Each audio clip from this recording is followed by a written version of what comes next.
second. We'll start. Oh, thank God. I don't want that out there. I'm a little mermaid. I don't want that out there right now.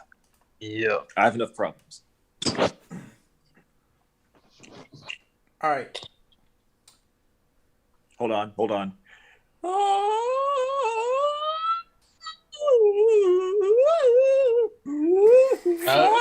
Singers do this. Mariah Carey does this whenever she's trying to warm her voice. All right, I'm good. Oh. Lovely. Okay. Yeah. Do you guys sing? You ever go to karaoke and sing? Well, I'll wait for him to hit record. He's recording. We're live. Yeah. When? Since when?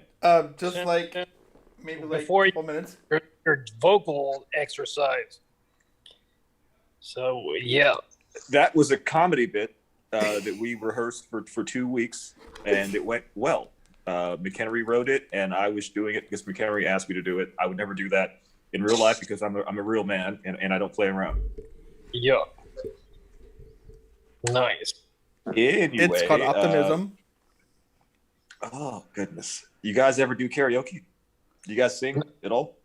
I've never done karaoke at a bar or something like that. Yeah, I've never done it. I've done karaoke. I think you'd have a good time. I've done I karaoke. do it all the time. Do what? Hold on, guys. I was getting a phone call. Hold on. Let me let this guy know that hold on. Sorry. Yep. I'm just rearranging the chat so I can make sure I see everything. All right. Oh. Everything looks good now. Yep. Nice. So yeah, I now know how to like make the link before the actual show.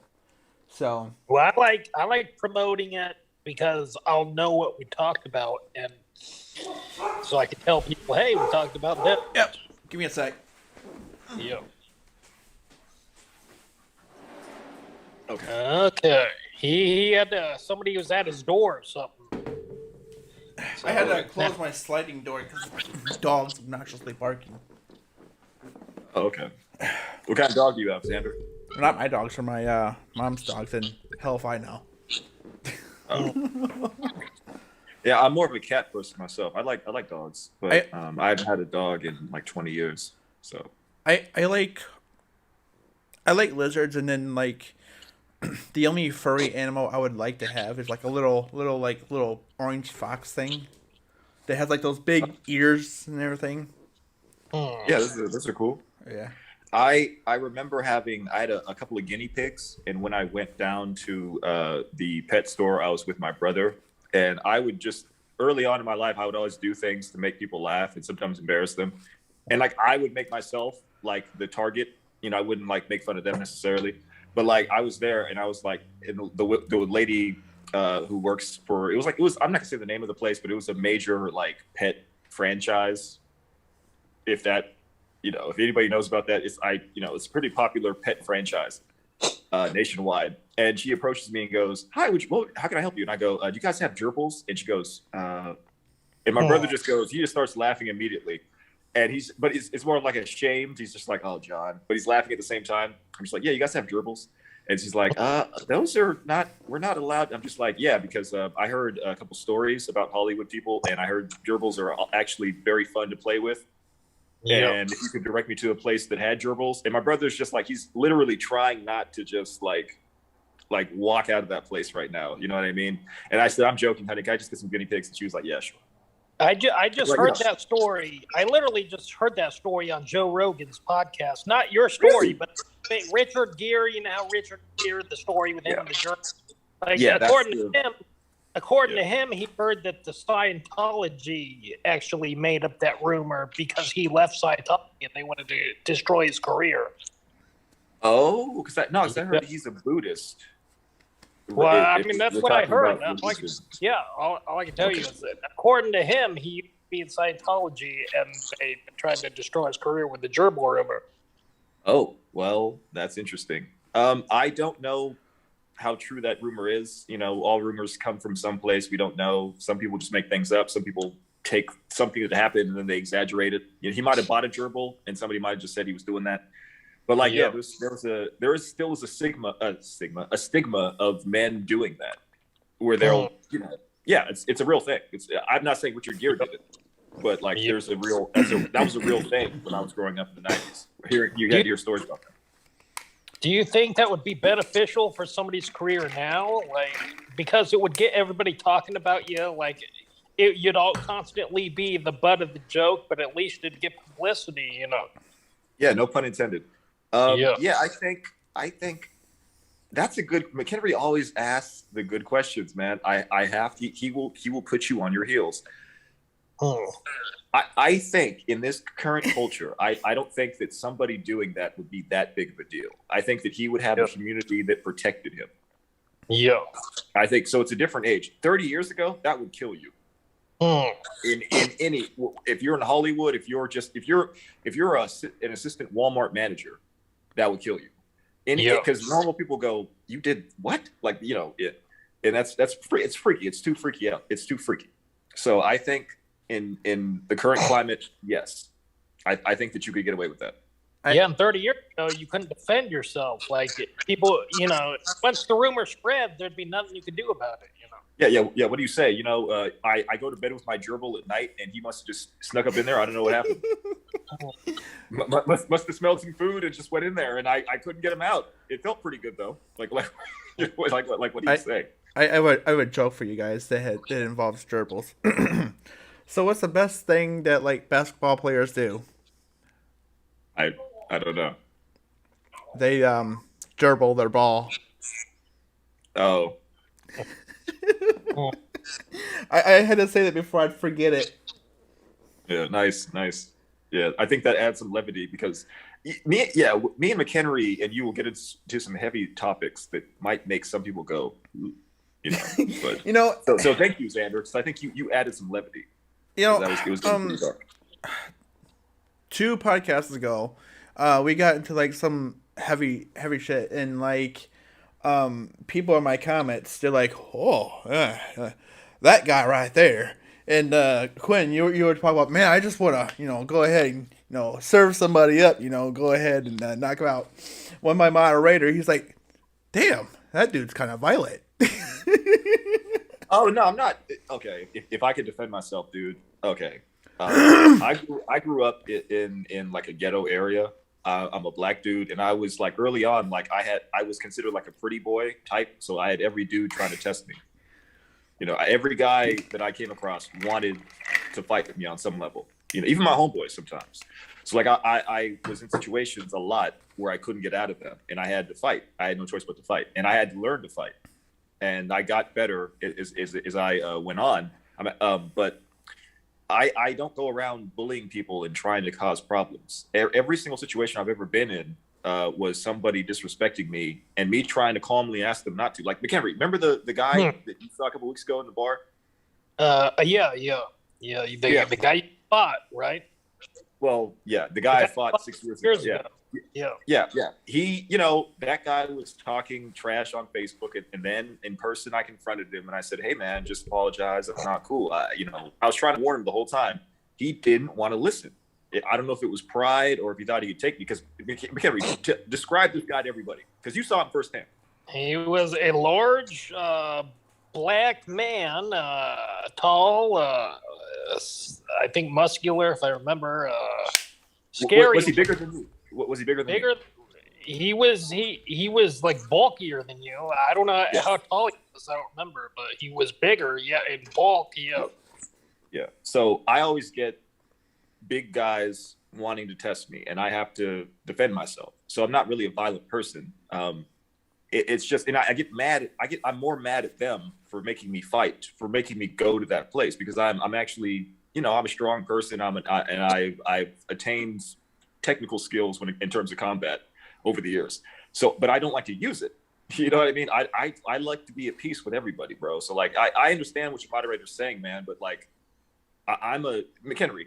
Do I go around bullying people? Like, just tell people my personality. No, not at all. But I got a question. Like you said, you told them to apologize and it'd all be good 6 years ago, I guess. Like, yes. I mean, that's like when CNN kept telling Trump, call him radical Islam. Fucking say it, bitch.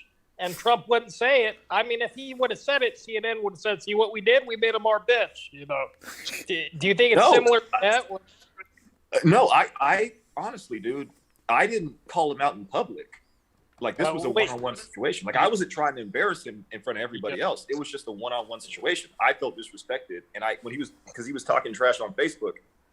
And I was like, dude, I'm not a Facebook tough guy. Like, I'm not a keyboard warrior, man. Like, I will see you in the street. You know, and stop. And he was like, yo, man, he was texting back all kinds. He was talking trash. He was disrespectful. And I was like, all right. So 2 weeks later, I caught up. I don't want to say where I was, but I caught up with him. And I said again, I was like, look, okay, now that you see me, apologize. He was still talking. And I was just like, dude, disrespected me. And then he tried to walk in. I'll say it was a casino. He tried to walk into a casino. And I was like, nope. And that's when it all started. Like, I wasn't trying to like bully him or punk him, bro. I was all I wanted was an apology. I wasn't trying to embarrass him. I would not have thought, honestly, I would have respected the guy more for apologizing, because it didn't need to go that far. Yeah, it really didn't. I didn't want to take it that far. I don't think it needed to go that far. He was being stupid. You can almost take away. You can almost say, yeah, all I wanted to do was him say that he's my bitch. That's it. Like, he literally could have said he's my, and I would have let it go. McHenry, like I actually like right now you're getting. This is how I was talking to him. Like, I wasn't like, yo, man, you know what I'm saying? You a punk. I'll wreck you, bro. Like, I was not in his face like that at all. I was like, just look, man. We're face to face now, man to man. Just go ahead and apologize. We're all good. Ain't gonna be no problems, you know. I wasn't live on Facebook going, I'm about to make this guy my punk, y'all. Yeah.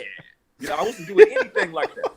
I wasn't. It was one-on-one. My whole hey, McHenry, John was there. John Jones was there. Yeah, John was there. He saw the whole thing.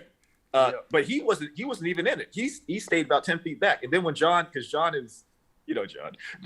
wanted to break his arm while we were fighting. And then John looked at me like, you want me to get involved? And I was just like, nah, man, this is my thing. And then, I did what I did.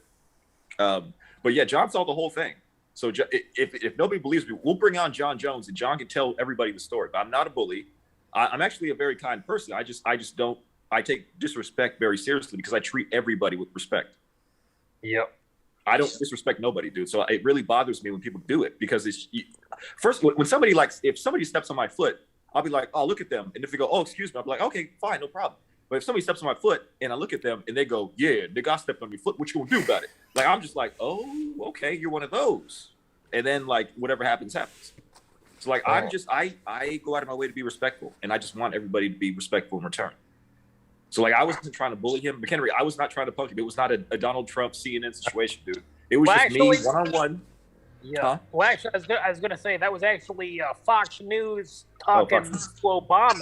They were trying to get Obama to call it radical Islam. So yeah, but that's okay. Yeah, no, I wasn't trying to, like, I didn't have a clever plan to like take his manhood or something like that to like, or make him look like a punk.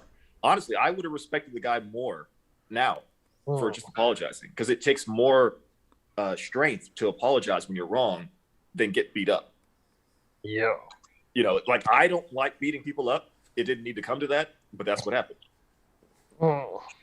So anyway, I'm not a moderator. I'm not a violent person. I'm actually a very kind soul, man. You know, that was 6 years ago. I haven't fought anybody. I've beat anybody up in 6 years. So, you know. He advised you to go ahead and beat the crap out of me because apparently I deserved it. And I'm over here like, bruh.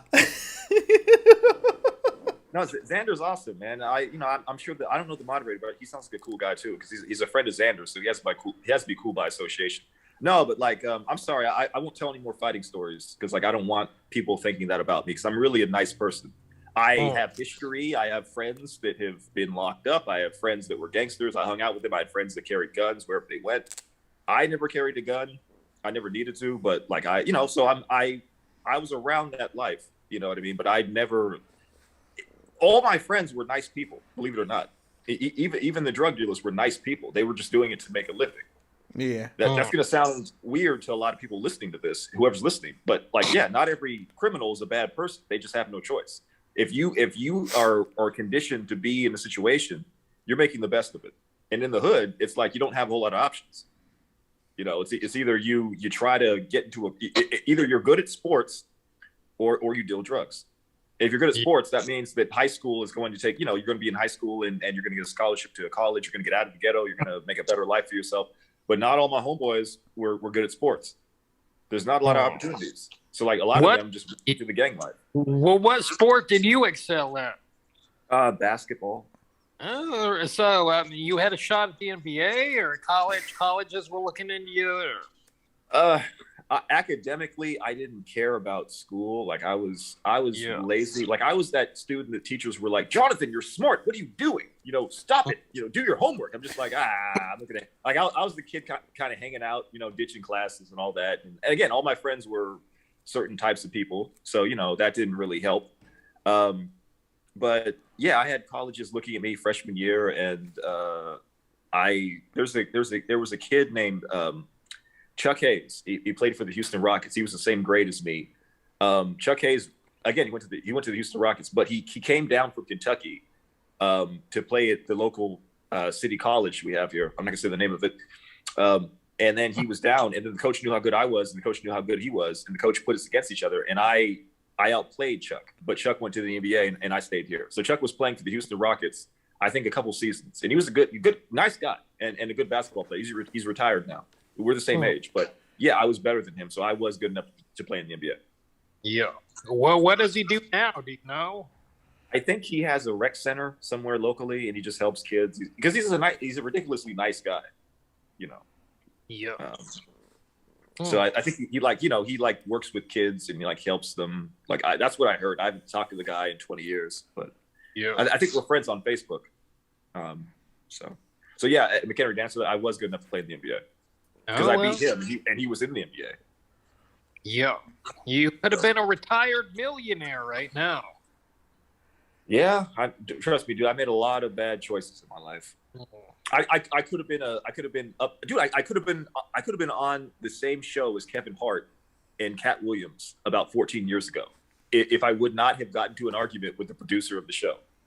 And that was before they got famous. That's hard to answer because Cat Williams was black famous for like 8 years, and Kevin Hart was black. No, Kevin Hart did Soul Plane in 2004, but Soul Plane was kind of a bust. I liked it. I thought it was funny. But so this was about 2006. So Kevin Hart was not what he is now. Kevin Hart was not a big movie star. He was doing movies here and there, and he was doing stand up, and he was a funny guy. Yeah. But they didn't blow up. So they were both on the show called Wild and Out. It would have been season 2 that I would have been on with them. And so who knows what would have happened there? Because I was funnier back then. It would have been me, Kevin Hart, and Cat Williams on the same show.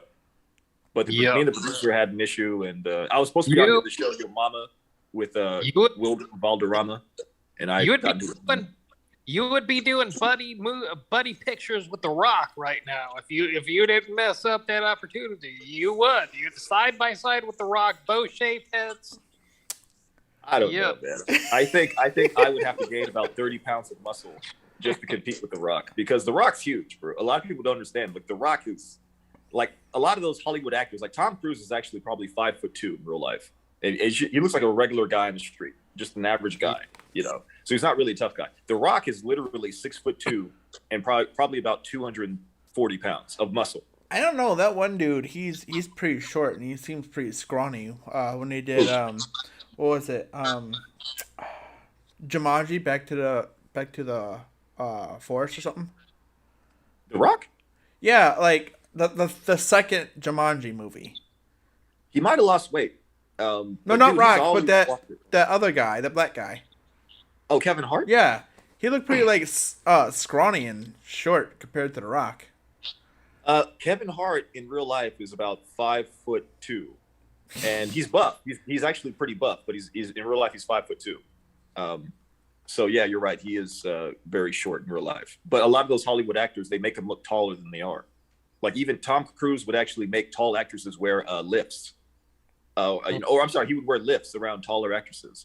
In Top Gun, that girl Kelly McGillis is 5'11". Tom Cruise is 5'3". So what he did was he had heels, like the Prince heels, to make him look taller, so that he didn't look like a midget in the film. So there's Hollywood tricks, man. Hollywood Fun, has their tricks to make fun people look fact about tall. like Hollywood tricks. Okay, so you know the main characters on Lord of the Rings, yeah? Yes. Okay, so Gemi, in the movie, like he's shorter than Gandalf, yeah.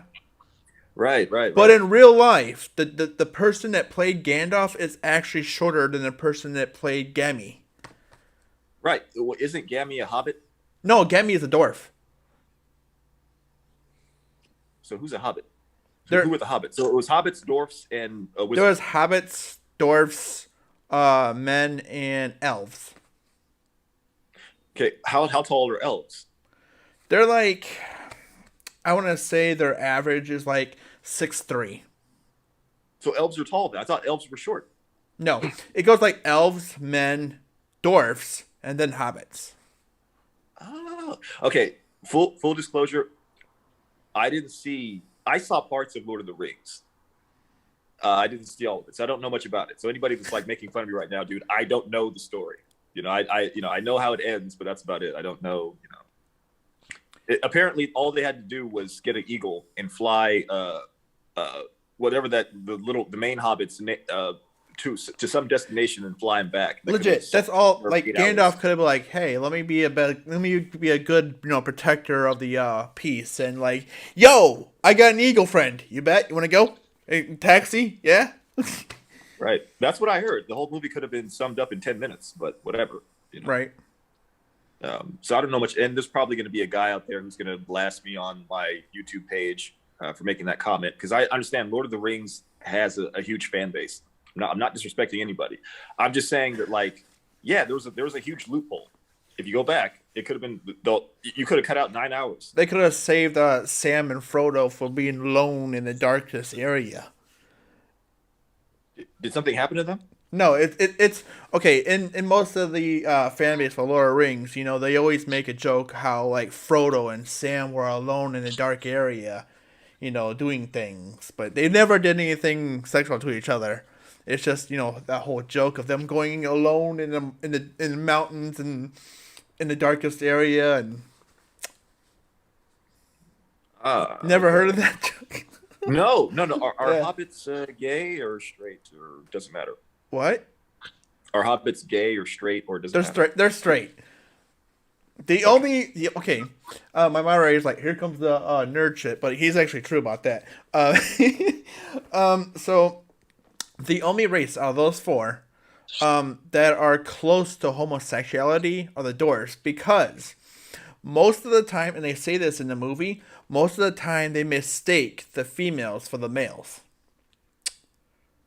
The men are that pretty that the guys go, Because they all "I'm have cute." like beards, and they're all like pretty much the same shape and everything like that. So like I said, the only ones that are like close to homosexuality are the dwarfs.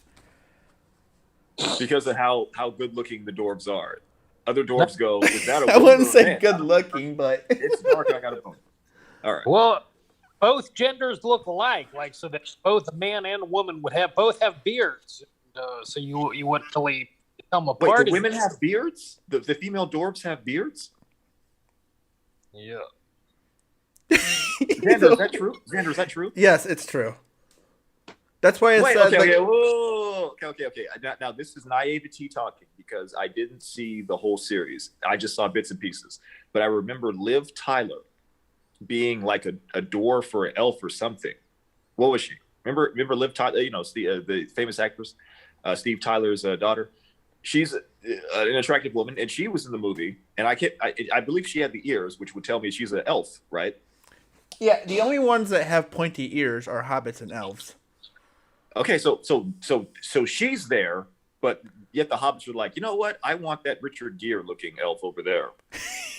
I want to see what he's all about. I've always wondered like what it would be like for a hobbit to get together with an elf, or like, Painful. Probably very painful. One of them. Talk about being picked up. Yes. And probably hemorrhaging and probably bleeding. I'll stop. But basically, death would probably ensue for one of them. I'll let you use your imagination for which.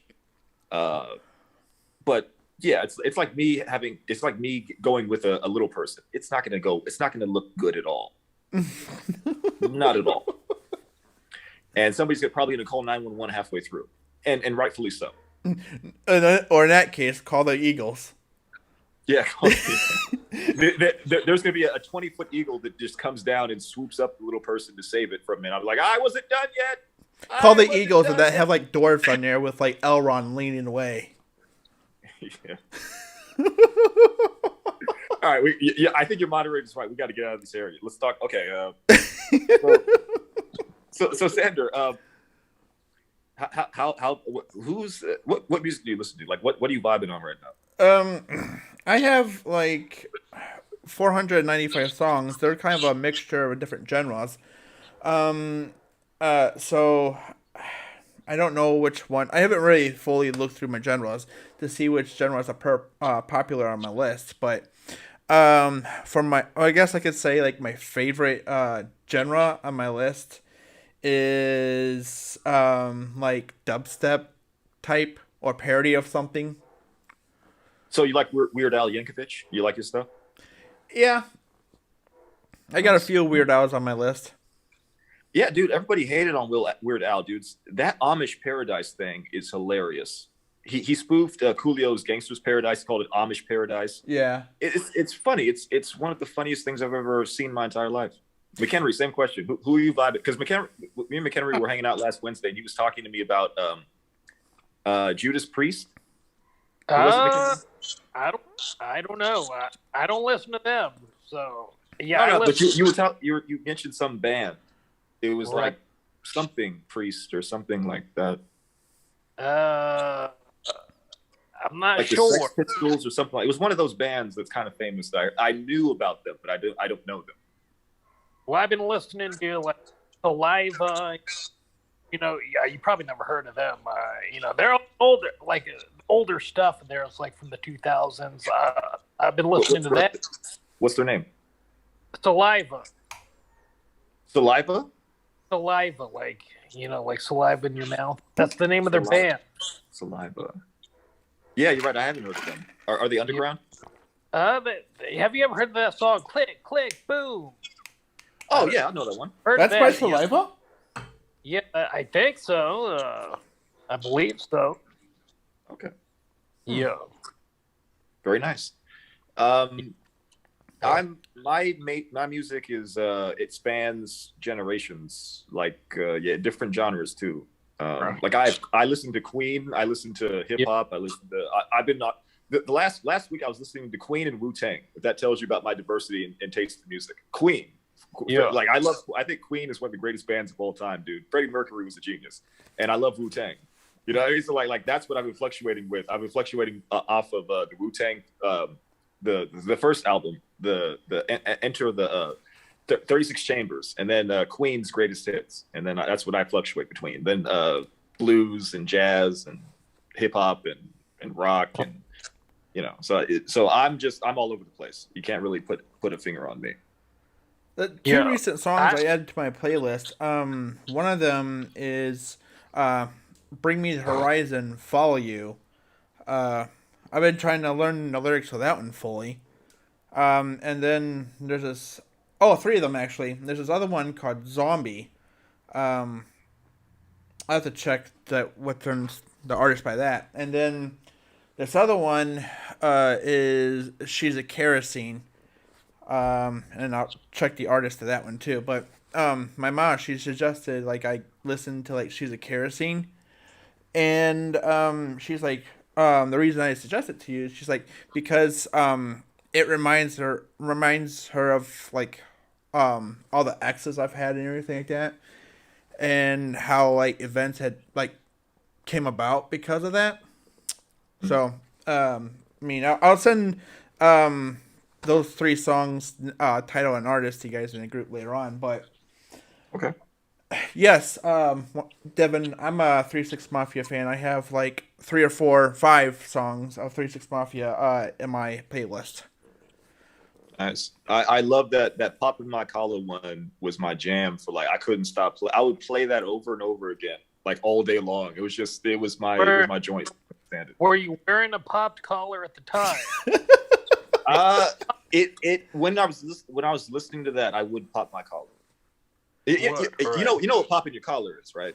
This is popping your collar. I always thought, I thought it was like when you wear those shirts that have the collar, you just flip it up. And I knew what you were saying, but technically that is just a certain style of fashion, but like popping your collar is something you walk into a place, you just like, you're so fly, man, I'm popping my collar, you know what I'm saying? Popping my collar, you know, I'm stunting for everybody. And sometimes you would be so fly that your homeboy would pop your collar for you. Like I had homeboys to be like, yeah, John, you looking good. They pop my collar for me, you know? So it's a thing it went out of style immediately, but it was in for like maybe 6 months. I remember tuning on to like 103 at Park just before I went to school. I think, I was the last one out the door when I was in Rockford, Illinois. 106. Huh? 106. 106. Yeah, 106 Park, my bad. So there was a song that came on there. They were advertising 3 6 Mafia, the most known unknown album. And my favorite song with them was Stay Fly. And my mom was like, what's that one song that has And how she said it, I died laughing. I'm like, can you be more specific? And I wanted her to repeat how she said it. I think it's a different generation because I'm a square to my niece. Like my niece listens to all that, like the Little Yachty and all that, young boy, young NBA young boy, whatever his name is, and all that, little. And I'm just like, what is this? I don't understand it. I sound so uncool when I'm talking to her because I'm like, you got to listen to some Kumo D. What you doing? You got to listen to some Tupac. And she's just like, no, it's all about the, I don't know, little half pint. You know what I mean? I don't know. Whatever these kids are calling themselves these days, man. I can't get behind it. It doesn't make sense to me. It's not music. That's how you know you're getting old, when the music starts going, you know what I mean, to you. So I feel that. I got like a couple other songs. My furry sister, she sent me some like suggestions, and I have like a playlist on YouTube called like downloads, and somebody sends me like a song suggestion. I go to YouTube, put it in there, and that way I just download it all at once. The song I was talking about earlier, Kerosene, that's by the Interpreters. Okay. And then I got this other 2 songs that I recently found on TikTok. One is called Senpai by Nightcore. And let me find the other one. H. Give me a sec. Yeah, the other one called Hentai Bitch by Shiki. SHIKI. I show them to my friends like, well, we like the beats, but I just don't like the words. I'm like, bruh.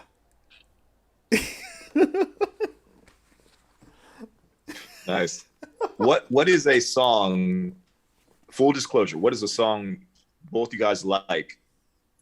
It might embarrass you, or something nobody would imagine you guys listen to and love.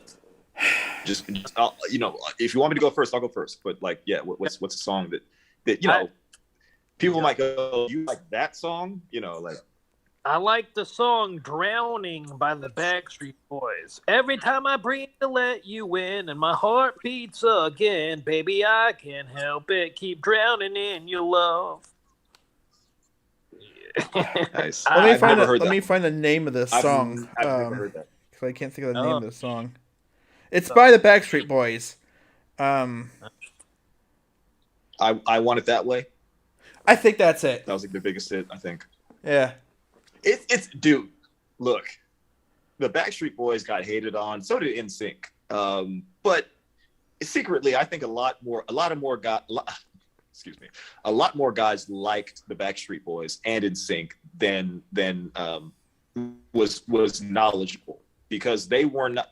Yes, it was a bunch of guys and their fans were like 14-year-old girls, but the music wasn't necessarily bad. It was danceable and danceable too, and it was catchy. So whatever. You got to be a sensitive young man to be into them. You got to write poetry and Okay, but what I'm saying is, like, if you put on that song right now, okay, do you remember the end of the movie? Remember that movie with Seth Rogen, where it was like the end of the world? Yeah, I know what you're talking about. Yeah. Remember the end scene? They're all dancing to that song. It's like a Backstreet Boys song. Everybody, yeah. I was so happy that Seth revealed that, because guess what, dude? My generation, the men of my generation were like, oh, we don't listen to the Backstreet Boys and NSYNC. And I secretly was like, you know what? They're not that bad. I didn't like, you're not going to catch me in my car like, everybody. You know what's funny about that? My coworker, she's like in her 50s or 60s or something like that. And, you know, she tells me how she likes that whole death metal screaming music and everything. I'm like, oh, okay. It's, you know, it's odd to meet like a person that old with that kind of music. So I forget to put my headsets on because I know she's going to talk to me again. And I hear her dancing and jamming out to some Backstreet Boys. I'm like, lit. They were, look, man, the Backstreet Boys and NSYNC got a hard time, and I don't necessarily understand. It was because they were good-looking guys who girls loved, and I think every other guy wanted to hate on them. Their music wasn't bad. Some of that stuff was danceable too. Like, you know, if you put it on now, I can't dance to it. If you put it on in the club, my self-respect won't let me dance to it publicly. But like behind closed doors, you put it on, I'll be like, yeah, everybody. I'll do the steps. You know, I'm telling you, it's not bad music. But okay, I'll reveal one song that I like. Man, there's so many. There's okay, you guys know the Bittersweet by Symphony by the Verve? Yeah. Yeah. I love that song. It puts me right where I live, man. It touches my soul. I close my eyes, I'm floating in space. It's a beautiful song, man. Because it's like true. It's like I've had a lot of bad things happen to me in my life. And it's like, you know, it's like these guys are speaking to that experience, man. And the tone is good, the melody's good. You know, it's just a good song. So yeah, Bittersweet Symphony by the Verve. Okay, you remember the movie Cruel Intentions? Yeah. The original? Yeah. Remember the song they played when the Sarah Michelle Gellar got her justice? Remember that, when she was exposed as a cokehead, and everybody found out that she had this big plan because of the diary? I remember that part. I don't recall the song. Okay, well, the song was playing that whole point. And remember, like all her classmates are like reading the diary and looking at her like, you are a piece. And she's just like this. She's like crying. She's like, no, they know me. That song that's playing is Bittersweet Symphony by the Verve. And it's just fantastic. I don't get the feeling from that song. I don't feel anything like when I listen to the Backstreet Boys and I weep. Like, I don't feel anything for Bittersweet Symphony. Like that don't drum up emotion with me, you know. It does it to me, man. It doesn't make me cry, but it just makes it. I'm floating out in space. I'm just like, yes, I'm floating out in space. This is beautiful. I'm a satellite, man. You know what I mean? I'm just floating. I'm a satellite out in space, just floating, just orbiting the Earth. You know, I'm telling you, it's such a good song, man. But like, music is subjective. Like, what does it to me won't do it for you. Okay, like, and here's the test. Do you guys like radio? You know, "Creep" by Radiohead. You guys, what do you think? Yeah, I have that in my playlist. Yeah, because I don't want to make it a racial topic, but I heard years ago that most white guys love Radiohead's "Creep." It speaks to them. And I remember laughing about it. And then, like, I started seeing all of my white friends, and I would ask them, you guys like the song? Yeah, I love that song. I listen to it all the time. So there was some truth in it. I don't want to make it a racial situation or anything like that, dude. And obviously, there's going to be a white guy out there who goes, I don't like that song at all. But, like, it in terms of just, like, commonality, a lot of my white friends loved Radiohead's "Creep." So that was the question I had asked. There are not a lot of black guys who are like creeps are normally white men, the awkward white men. Like, I've never met a black creep. I've never seen a black guy and go. You don't meet like an Asian creep or a Mexican creep. Sure, Asian, of course, never. McHenry is touchy about, because when McHenry was saying that, I was trying to get a time where I saw a black creep, and I have not seen a black creep. I've seen black sleazy guys, like black like dudes who you just, like shady black dudes. You don't want to be around. But yeah, I've never really been around a creepy black guy. But I cannot say that white guys relate to that because white guys are creeps. I can't go that far. But there's something in there that like speaks to a lot of white guys around that era, I guess. Here, let me 18 to let me 30 put this or in whatever it was. let me put this in perspective for you. Have you ever Okay. heard a black guy go up to somebody and be like, "Hey guys, how's it going?" No. There he goes. But at the same time, I can't say that there aren't black, like weird guys out there. Like you know, I don't want to say that like white guys are creeps and weird because I can't say that because you know, I'm actually, believe it or not, dude. Like a lot of I sound like I'm running for something. Some of my best friends are white. You know, so I can't go that far and say that because my experience, you know, I hung out with like I guess nerdy white dudes. I hung out with like white dudes who just like to be quiet. I hung out with cool white guys, like, you know, like I hung out with different types of white dudes because it was more about the person than what they were. You know what I mean? And like I don't think in terms of that. But like if to ask me to co-sign and say that white guys are creeps, I can't do it because I've met different types of white dudes and not all of them. I've met creepy white guys, but like I can't say that like a lot of white guys are creeps. Like I can't say that. Yeah, I feel that. But at the same time, that song is beloved by a lot of white guys. A lot of white Maybe they're guys creeps as well. Yeah. out. We see ourselves being an outcast, being like socially inept, and so we relate to the song. I think. Okay. We could get into the psychology of the white man if you want. Let's do it. Okay. Yeah. Tell me what you felt when you watched the movie Fight Club. Because Fight Club was a movie I watched, and I remember going, "There's something deeper going on."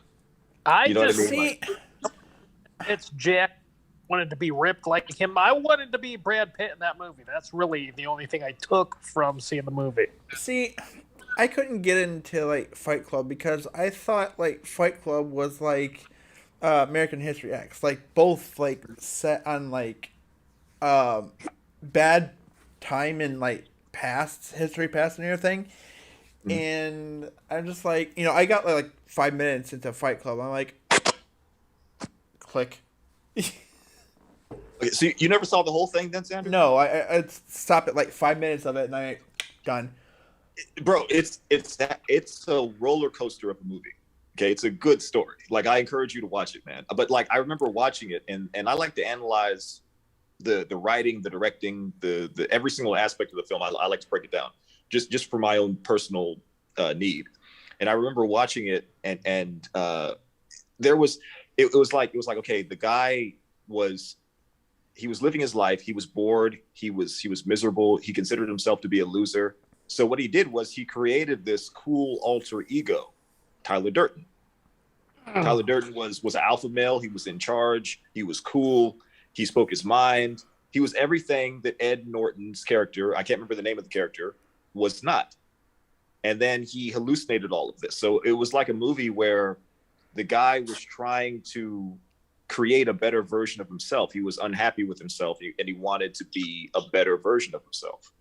Huh. But then it turns out that, you know, he had to kill that guy because the guy ended up being, you know, I guess like a terrorist. I don't want to give too much away because Xander might actually watch it. But so Tyler Durden turns out to be not a good guy, but he's not real. It was him the whole. Damn it! I'm giving away plot points now. Xander like knows the whole story without even seeing. Well, you're sitting there describing the movie, you know, and I'm sitting here like, is he describing the movie or is he like describing and directing my life? Okay, let's get into that.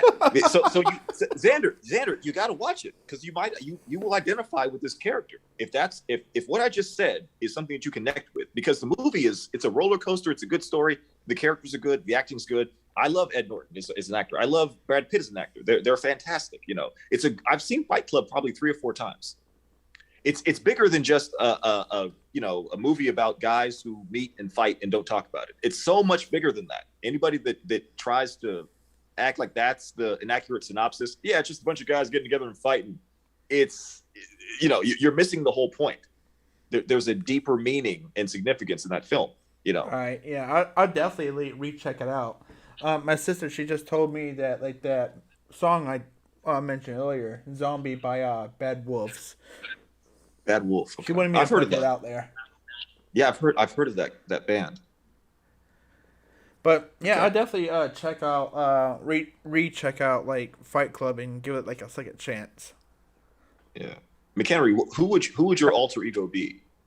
Uh, like me when all the attention is on me, cause you know how you'll call me like a character, and in my mind I'm thinking, no, this son of a B word, I'm not a character. It's just that I got the immunity idol, and I got all the attention on me, and I want to talk, and finally everybody's being quiet and let me talk. And I'm real nice when I talk to people. Like when I met you and when I meet anybody else, like I'm real nice, and I'm not really that nice when I'm by myself talking to the camera. I'm kind of a dick, but if I meet you, I'll be nice. That's just the way that I am. You know, I'm not really as nice as I see. I guess I don't want to get my ass kicked, is what I'm saying. So when I interact with people, I don't want to make them mad at me until where they want to fight me. But Like when that. I'm by myself, I can yell at people and they can't do anything because I'm live streaming.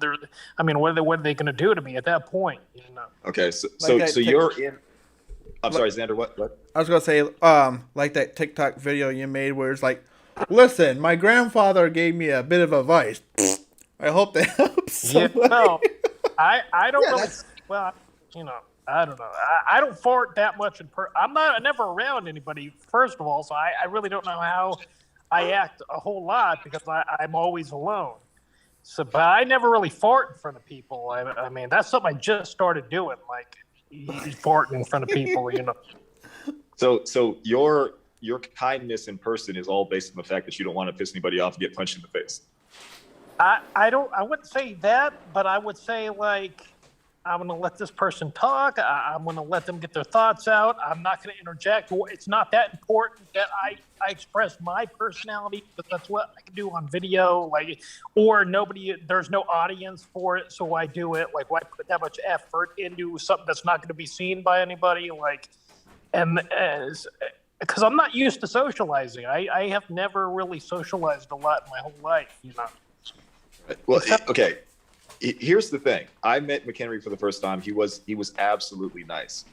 I think McHenry is nice in person and on the camera. He's venting or being a character, and I think that if you have seen something in McHenry that tells you that he has an issue with somebody or something, you know, I wager that McHenry's being a character and he's venting for entertainment purposes. And I say that and I stand by that because I know that McHenry, to his core, is a good person, and I mean that.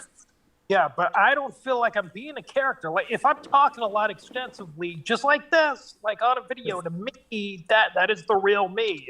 It's not the me that you're probably going to meet because I'm not going to vent to you. You know, I'm going to be a nice guy. I'm just going to be You chill. have vented to me. We've been one-on-one where you've been like this one-on-one with me. Yeah. Yeah, Not all the time. But again, well, not every time, because like sometimes you're like, hey man, what's going on? Yeah. You know? But like there are times where like you tap into the real you, and because I've seen the real you in person, and I like different versions of you. I like the quiet version of you, and I like the version where and when I say character, remember that time I said character? It's like I was saying that like you turned it on, like it was me, you, and Aaron in Target, and then I asked you a question, and you went okay. And then you went into, and I was just like, I laughed because it was like you were doing stand-up comedy for us. You were entertaining us. Well, to me, that is the real me, and most of the time, I'm not trying. So I'm not trying to be the me I know I can be, the me that's on my videos and whatnot. I feel like, why bother? Fuck it. Like nobody's watching. Like why should I put that much effort into socializing? I mean, that's just because I don't socialize ever. Like when I hang out with you, that would be the first time I talked in the whole day. Like, or when I do something like that. Yeah, I think you're a good person, dude. And you know, I honestly, and this is coming from the heart. Yeah. Like you are a good person whether you're on camera or in person. And I get it. Like I think you're shy, and I think that if somebody sees something in your personality that could rub them the wrong way, they have to go back 20 years ago when you were dealing with rude people, because you mentioned in your videos that you had been bullied. Yeah. Yeah. In high school, that never leaves. And like you if you don't go to therapy, you have to get it out. That frustration, that anger, you have to get it out in some channel it into something. McHenry uses his videos is a way to channel that frustration and anger. He's actually one of the nicest guys I've ever met in my entire life. I mean, if I ever got famous, the stories you would hear from coming out of the woodwork to say, "Oh yeah, I was a cashier and he yelled at me," or he threw a fucking pennies at my car in traffic. Like, I got PTSD from people talking shit to me in high school and even into my 20s. Like, people call me ugly, various things, like, all the time. You're not ugly. We talked about that, yeah. Well, I mean, I think I was, like, when I was younger, I think I was, because, a lot of the time I was shaving with the same disposable razor. Nobody taught me to shave. Nobody said, hey, you're supposed to switch this out and get a new one. So I was constantly giving myself razor burn. My face would be all red. It'd be all flared up, like, at all times, because nobody ever told me, hey, switch the blade. So, and I'd have to scratch my face and I'd break out, and it was a whole mess, Yeah. So, but I had, like I said, I had PTSD. Like I would reveal that by like prank calls. I would want to get revenge on people constantly. If somebody looked at me cross, like I'd yell at them. Okay, but like, do you understand what I'm saying? It's like your attitude, throwing pennies at cars, yelling at cashiers. It's all based. Okay, no, for the cashier incident. Yeah, was what you were waiting in line.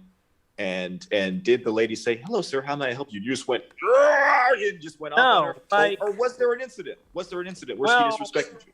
For example, like if somebody ahead of me was flirtatious with the cashier, then I'd get there next and I'd be like, hey, like, are you done flirting? Because I want to get my fucking shit right here, and I don't need you flirting with this guy when I'm waiting in line to get my stuff. Guess what, dude? That's like 90% of people. Nobody wants to. Dude, I was the cashier for 3 years. I know the game. Nobody wants. I would get all my customers out as soon as possible because I knew that they didn't want to be there. Grocery shopping is a chore. Okay, it's not something you do for fun, especially when you had long days at work. So like I would try and get everybody out. But there are cashiers who just like to talk. So like I think any person who was waiting in line tired, and then the guy, there's a guy flirting with the cashier going, "Hey baby, how about Friday night we go out?" She's like, "Oh my God, you're so cute." And then like the transaction is complete, but he's still like, "Yeah baby, blah, blah." And the girl's like, yeah. I would be like, okay, you're just wasting everybody's time at this point. You're being a jerk. You're not good. You're not being a good human being. So McHenry acts like he's some kind of jerk, but he's a guy who's reacting, maybe overreacting if you want to call it that, but he's still reacting to a bad situation, which everybody else would react to in the same way, give or take a degree. I think so you're not a bad person. Like, that's what I'm saying. Like, I think like most good people do that. They find like humor as like escape route for everything. I say that because I mean, I've talked with a few people. They say the same thing. And I'm like, I just use the whole like thought process of like Robin Williams quote. I make everybody else laugh, so at that moment, in that second, they don't have to feel what I feel. So nice. Yeah, Xander, that shows you have a good heart. You care more about others than you do yourself. You're willing to make other people feel good. While you may not feel good, that shows that you have a good heart. Again, pretty much. My girlfriend, she doesn't like all of that. Like she's like, well, you got to feel happy too. I'm like, okay. Yeah, Xander, you also have to make yourself happy. But like, I respect that. I really do. And I remember Robin Williams saying that.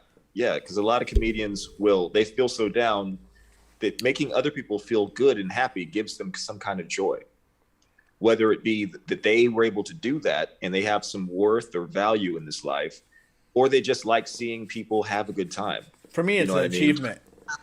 Well, good. And there's nothing wrong with that. You just brightened up strangers' days, and you did it just because you felt bad. You could easily be a jerk and be like, you know what, I feel bad. I want everybody else to feel bad around me too. Hey, you're ugly. You suck. We're really gonna wear that shirt, you could have. You didn't do that though. I thought about like what would to happen if I was, but then I'd still come back to what I am now because I'm sitting there laughing and I can't keep being a jerk with a straight face. I get that. Hey, that pink shirt, it just see what I mean? Yeah. Xander, you're too nice of a guy. No. Let me rephrase. You're a nice guy. There's no such thing as too nice of a guy. That's something that society's labeled on men for being kind. Kindness is actually the way we're all supposed to be. We're not supposed to be idiots walking around with chips on our shoulders trying to alpha male everybody or alpha female everybody. It's not the way it's supposed to work. You're supposed to be kind and decent to everybody. Xander, you're ahead of the game. And don't ever let anybody make you feel weird about that. You are a nice guy. Continue being what you are, because who knows what life you might have affected when you made that person laugh with that silly remark that you made. That person could have been like, you know what, life sucks, I'm going to kill myself. They came across Xander made them laugh. It might have changed their whole mood. You don't know. You never know what people are going through. I think we're all nice. Like, there's guys out there that'll say, hey, what's up? Wait for you to go into the grocery store if they passed you by, and then they'll break into your automobile and steal your car radio, and they don't think twice about it. Like, there are some assholes in this world, Absolutely. See, and McHenry, I'm sorry about doing that. That's actually how we met. Hey, buddy, how you doing? And that broke into his car. He caught me, and I was like, all right, fine. And then really? Started talking so, yeah, no, I'll play it. I was going to say, like, what? This is actually leading to a conversation I was thinking about, and I was kind of hoping that would eventually come up. So, okay. Ever since, like, last stream, I've been talking to a lot of people about, like, how men are treated versus, like, females are treated, and, I was in the shower this morning, and I had this, like, a whole speech up thing in my head thing. A lot of times I have a good conversation with myself. It lasts, like, hours. Like, hey, how you doing? Oh, yeah, I'm just doing just fine. That's comedy right there. So, anyways, back to what I was saying. My girlfriend's sitting there laughing at me in the chat here. Okay, where was I going with this?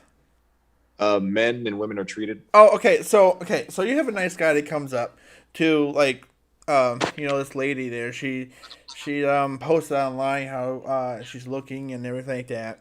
And, like, Billy comes up, is like, oh, hi, how you doing? My name is Billy. I'm 25, and you look pretty good there. Most of the posts I've seen, like, she would be like, ugh, look at this creep.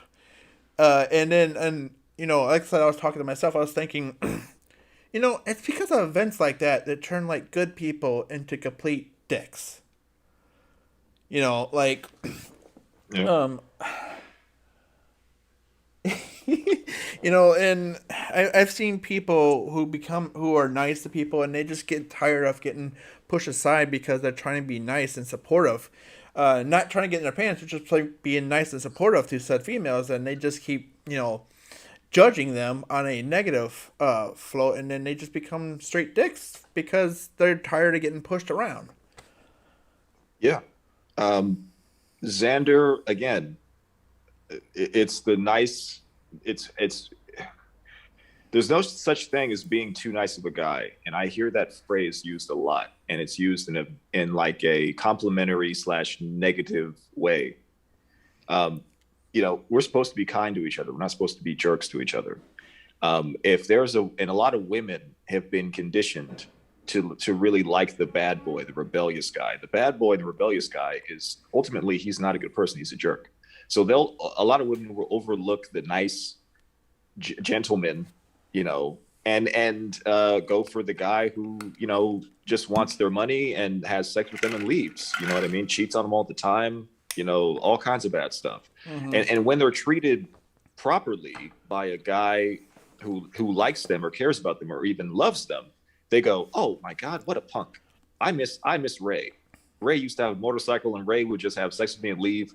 And it's like they've been conditioned to feel like that is normal. That's not normal. It's not normal to be rejected by a guy. And then I think there's something about being rejected. It's human nature. Whenever somebody rejects you, you want to be around them. You're like, oh, I've done it to women. There's been beautiful women that 4 or 5 guys were surrounding them and talking to them. And some of these guys were my friends. And then the girl looked at me and went, hey, what's up? And I just go, the sky, bitch. And I just walk, and I walk away, because I didn't have no time for that. And sometimes I was in a mood, and sometimes I knew what they were doing, and I was bothered by the nature of it all, But guess what?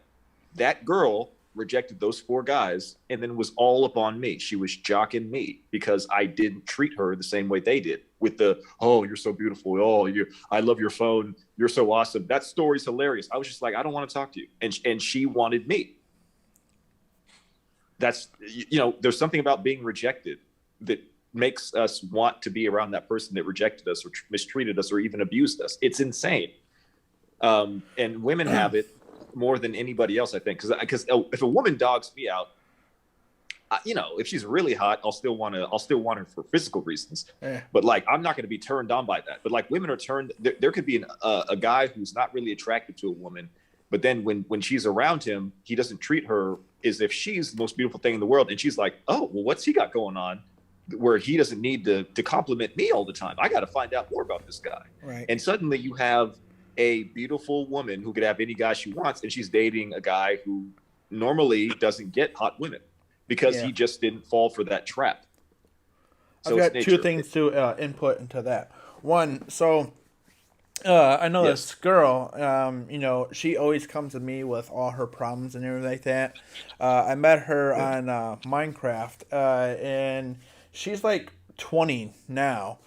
And she still comes to me with all her problems, and every guy she's been with has been nothing but trash. Some of the guys she's went back to, and she still comes to me and says, "Oh, he did this and that," and I don't want to tell her that well, stop getting trash and actually get something clean and everything, and she just ends up in these bad situations. And I try my best not to say stuff like that because I know she's in a rough patch and everything. And then my moderator here, YouTuber, just said, I disagree with the whole too nice of a guy trends to be a pushover and lets people walk over them. Well, I know what he's saying, and I'm on his side. I'm saying it's not right, because what's wrong with being a decent person? What's wrong with showing respect to people? That's actually the way we're all supposed to be. It's just that people are so, I guess, morally bankrupt that they see the guy being nice and they go, oh, that guy's nothing. And they think that being rude and being an alpha male, being a jerk is normal. That's what people want to gravitate to. So the nice guy who should be being surrounded with love is getting rejected. And it's not him. He's a decent person. He's an awesome guy. It's just society. Society thinks that's weak. We've been conditioned to believe that that's not a favorable quality in somebody. Being kind is weak. It's not. It's being kind is wonderful. Have you ever seen the Reddit forum nice guys? Like a lot of nice guys will be like, "Hey, I bought this girl flowers and took her to dinner, and she didn't suck my dick. So I'm this nice guy, and she owes me now. She owes me a BJ now because I'm a nice guy. I did all this stuff for her." And a lot of guys who say they're nice aren't really nice. They're just pretending to be something they're not, so they can get laid. Yeah, don't pretend to be something you're not. I advise who you are. Honestly, one time I played that role. There was a girl, because I wanted to get with her so bad that I pretended to be something I wasn't. I succeeded. I was like very nice, and I even put on sweaters, and I was like, hey, and I was just really sensitive, and I was like, you like this song? You want to hear this song? It's this new song by Alanis Morissette. Here, let's listen to it together. And we would hold hands, and she thought that I was just a sensitive, safe option. I wasn't. It was kind of a gag I was playing, and then she, when she discovered it, we kind of had a laugh about it, because she was like, I felt weird about you being that, and I was just like, oh yeah, I thought it would be funny just to kind of portray myself as something that I wasn't. But some women can sniff it out. Like, there are guys who pretend to be good men when they're not, and women know that. So my advice is always to be who you are. Don't, if you're a nice guy, then take a girl out, enjoy her company. If you don't get anything, then whatever. But if you're a bad guy pretending to be a good guy, and then at the end of the night you get nothing and go, well, she owes me. No girl owes you anything. A woman does something for you because she wants to do something for you. Nobody owes anybody.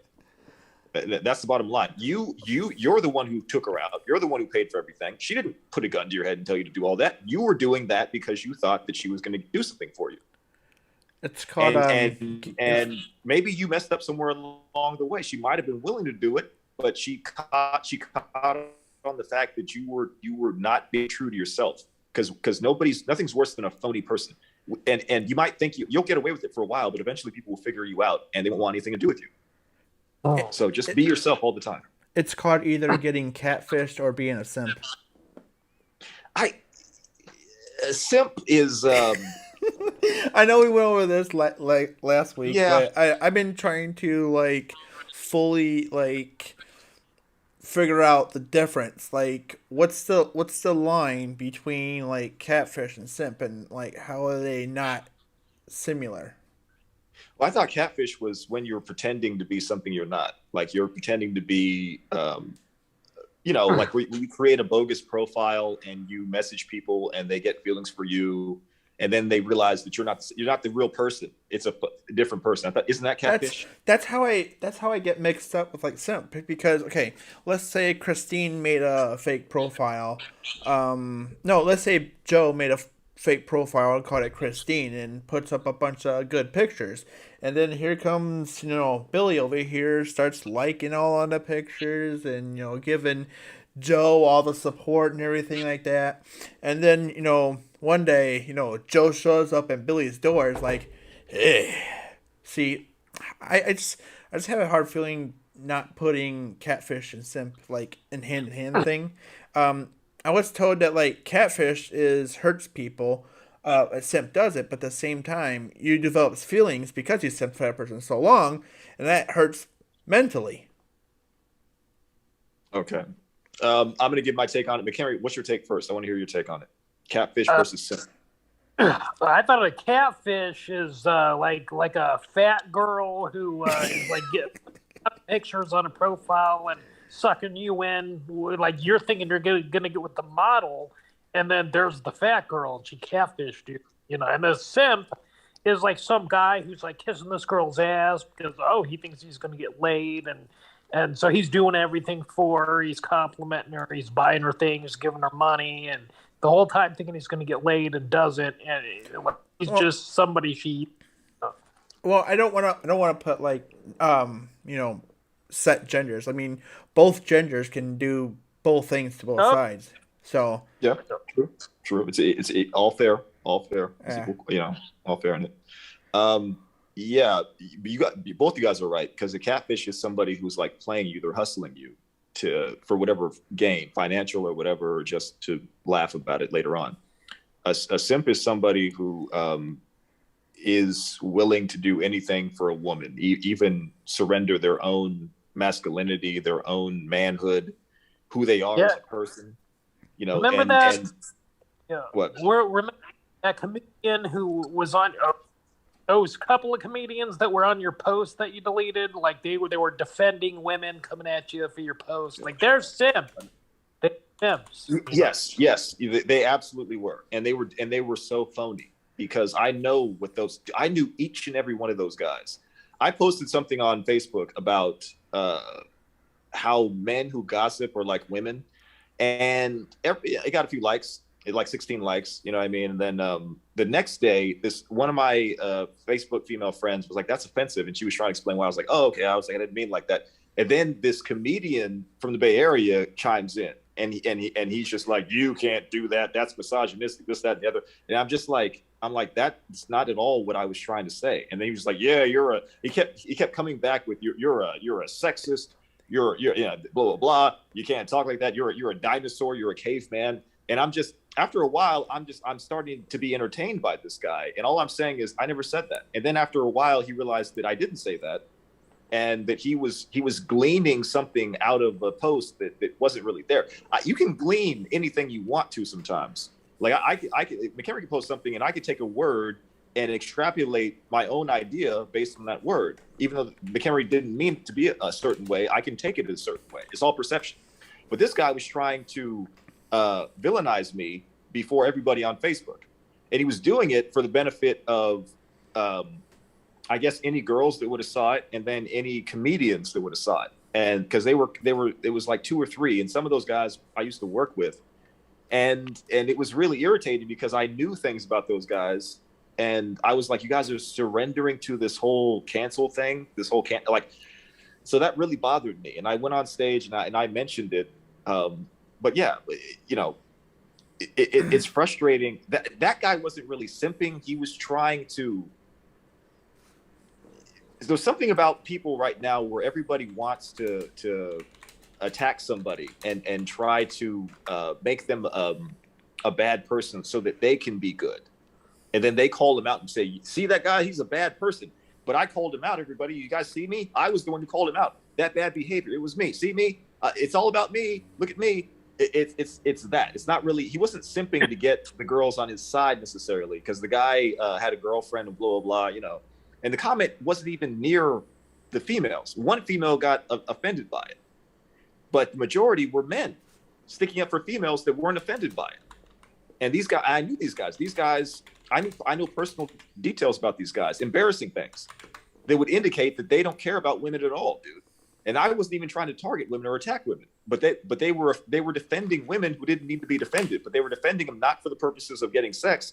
It was for just attention, to be the moral arbiter, to be the guy who shut down Johnny Quinn. Who had to correct him because Johnny Quinn had a misogynistic remark that wasn't even close to being misogynistic. So they were making something out of nothing and then trying to portray me as a villain. And other comedians chimed in, and it was a spectacle, dude. And I was just like, I was disappointed, if that makes any sense. I was disappointed. Hold on one second, dude. I think I might have to do something real quick. Hold on. All right. He's going to demonstrate. Yep. Wait, so what? Yep. So while he's doing that, no, Xander, what did you say?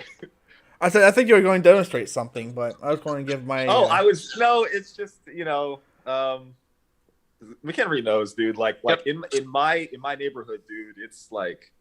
I don't want the moderator to think I'm violent, because I'm not. But like when people disrespect me, dude, I take it very personal. And so, like, you know, there's a few people that are literally on the verge of getting the crap kicked out of them, and it's only a matter of time. But again, I'm not a violent person. I don't want anybody to think that these people were out of line with me. And God, you know what? I'm not going to talk about it. I'm a decent person. Again, 6 years. It's like I went to rehab. I went to rehab for beating people up. 6 years. I'm 6 years sober of beating people up. That's good. Thank you. I'm still coming off as a jerk somehow, dude. I'm a good person. It's just, you know, this is me, dude. Like I'm the guy who gets attacked on the street, and I win the fight, and then everybody goes, "John's a bully." I'm just like, that guy attacked me. I'm like, I was defending myself, but somehow I'm the bully. Did you attend BUA? What's that? Beat Up Anonymous. Yes, I went to the classes. I graduated, you know, 6 years sober of beating people up. There you go. Good job. Just thank you. Thank you. I know I got to do for my soundboard. I got to put a applause sound on my soundboard here. Yeah, Xander, one day at a time. One day at a time. One day at a time. I'm doing pretty good. Did you have like a relapse when you hit that punching bag thing?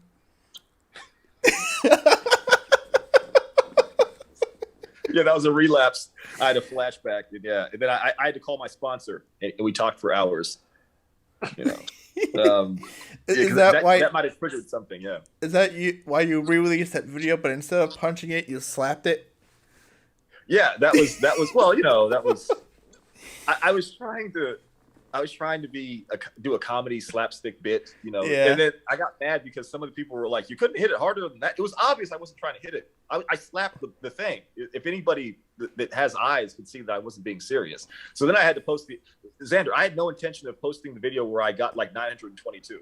Yeah. I had no intention of doing that. But like the fact that some of the comments were like people laughing at me, I went, "What? You guys think this is all I got?" And so I posted the other video where I punched the thing and got a 922. So that bothered me. I do. Okay, speaking of like videos, there was one video. It's my favorite video you posted so far. You were playing catch with your friend, but he throws the ball at you. Instead of throwing the ball at him, you walk over and place it in his glove.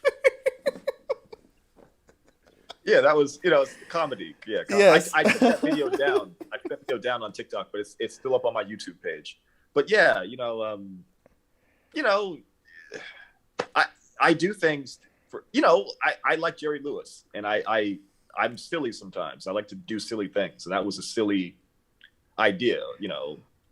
Yeah, when you're not good at catch, I think was the title of the thing. When you're not good at catch, and then at one point, remember he threw the ball to me, and I threw my glove at the ball. So it's like when you're not good at catch, you know what I mean. So it's just a comedy bit. But there's probably going to be a guy going, "Yeah, he doesn't know how to catch a ball." Actually, I sent that video to my friends. They're like, "Does this dude not know how to catch?" I'm like, "Bruh." Thank you. That's what. Anytime you're the silly like cut up, people sometimes think that's really who he is, and I'm just being funny. I'm being silly for the purpose of being silly sometimes. Mm-hmm. McHenry, do people ever think that you're really that person? I am. I think you hit the nail on the head earlier when you said I'm shy. Yeah. So when I'm in and not so much with you, but with other people, I don't I hold back often. I'm not trying to be the center of the attention or garner somebody's attention. So, I won't put myself out there. I never really do. Not even on a date. You don't. You don't ever let women see the real McHenry. No, I just be very polite, very not. And this is when I was dating. I'm a different person now, medicated than I used to be years ago when I was dating. So, yeah. Are you a better person? Are you a better person or I think not better person? Better. That's all that matters. I like myself better now. I watched video 10 years ago. I don't like that guy. He sounds offended. I question him. I don't like that guy at all. I cringe when I watch it. I don't like it. I like me now. Well, I loved that guy. That's the guy I met. That's the guy I became friends with. I'm friends with different versions of McHenry. But that guy who would troll people. You were basically you were like a heel in wrestling. What a heel is? Like a bad guy. You were like the bad guy in wrestling. You were a character. You would do open mics and you would roast the audience and you would say offensive things, but it was for the purpose of comedy. And then you would go on Facebook and you would attack comedians. Dude, honestly, you pulled me into a lot more situations that I needed to be in. But guess what, McHenry? I thought I defended you not just because I liked you. Yeah. I defended you because I thought what you were doing was hilarious. So what does that say about me? You going online and attacking a comedian for a joke he told, I think that's hilarious. He did proclaim himself as the bad boy of YouTube. Yeah. Yeah. Well, right. He was the heel. A lot of that was I was getting drunk a lot. And I would get drunk, and then some comedian would post their video, and even if they got a laughter, I would knock them. Oh, that sucked. That joke wasn't good. Yeah, I just did it. Maybe it was I didn't want to see anybody happy. I wanted to bring them down to my I don't know. I still do that. I do it all the time. Not the comedian. I think you mentioned. I Yeah. do, yeah. Like Well, I'm not the nicest guy online. Like you remember the soccer mom, that comedian Cheryl, the soccer mom. yeah, Like never met her, but yeah, I heard about it. This last week, I went to her page and I wrote, "Oh, you've been in comedy 20 years and you still don't have a following." LOL, smiley face. And I think she didn't even respond to it, but she probably blocked me, you know. But I do See, that all right. stuff. That reminds me There's- of that one video you did a while ago there, Cruiser, with the whole Yeah. brownie eating thing. Yeah. Oh, right. Yeah. As soon as you get done finish them, you're like, My first time having a marijuana brownie. I have not seen that video, by the way. it's on his But old I channel know that got how to taken feel down. about edibles. Still, Oh, it's just, I had privated it for a bit there. I was afraid of getting a strike because marijuana was illegal at the time, but like it's up there. It should be up there now. You know, it's like almost 10 years old. You know. Yeah, it's legal now, so they shouldn't be able to, consider that to be a red flag or inappropriate on YouTube. Yeah.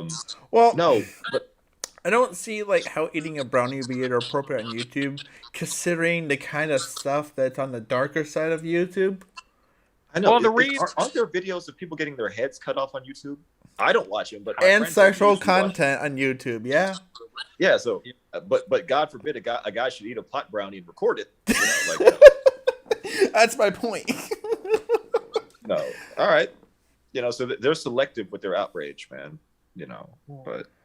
But no, I that's one thing I like about McHenry is like he'll go that far to heckle comedians. Like he'll go on their social media network page, whether it's Twitter, Facebook, Instagram, and he'll make a comment. And there's something in me. It's like there's where I find that to be funny because there's something that says a lot about me. Maybe I'm not. I'm a nice person, but I also have I like to tease people sometimes, and I think I have a dark side. So that's why I really liked McHenry is because he would do stuff like that, and I thought it was the funniest thing in the world because McHenry's a naturally funny guy. Even when he's being offensive, he's still being funny. It's not like McHenry's like, oh yeah, shut up, you're nothing. It's McHenry's entertaining with his trolling. It's entertaining. And I was attracted to that. I mean, how is there not a video out there where any kind of trolling is not entertaining? I mean, I guess it's not entertaining to the target, but it's entertaining to everybody else. Right, everybody else is eating popcorn and laughing.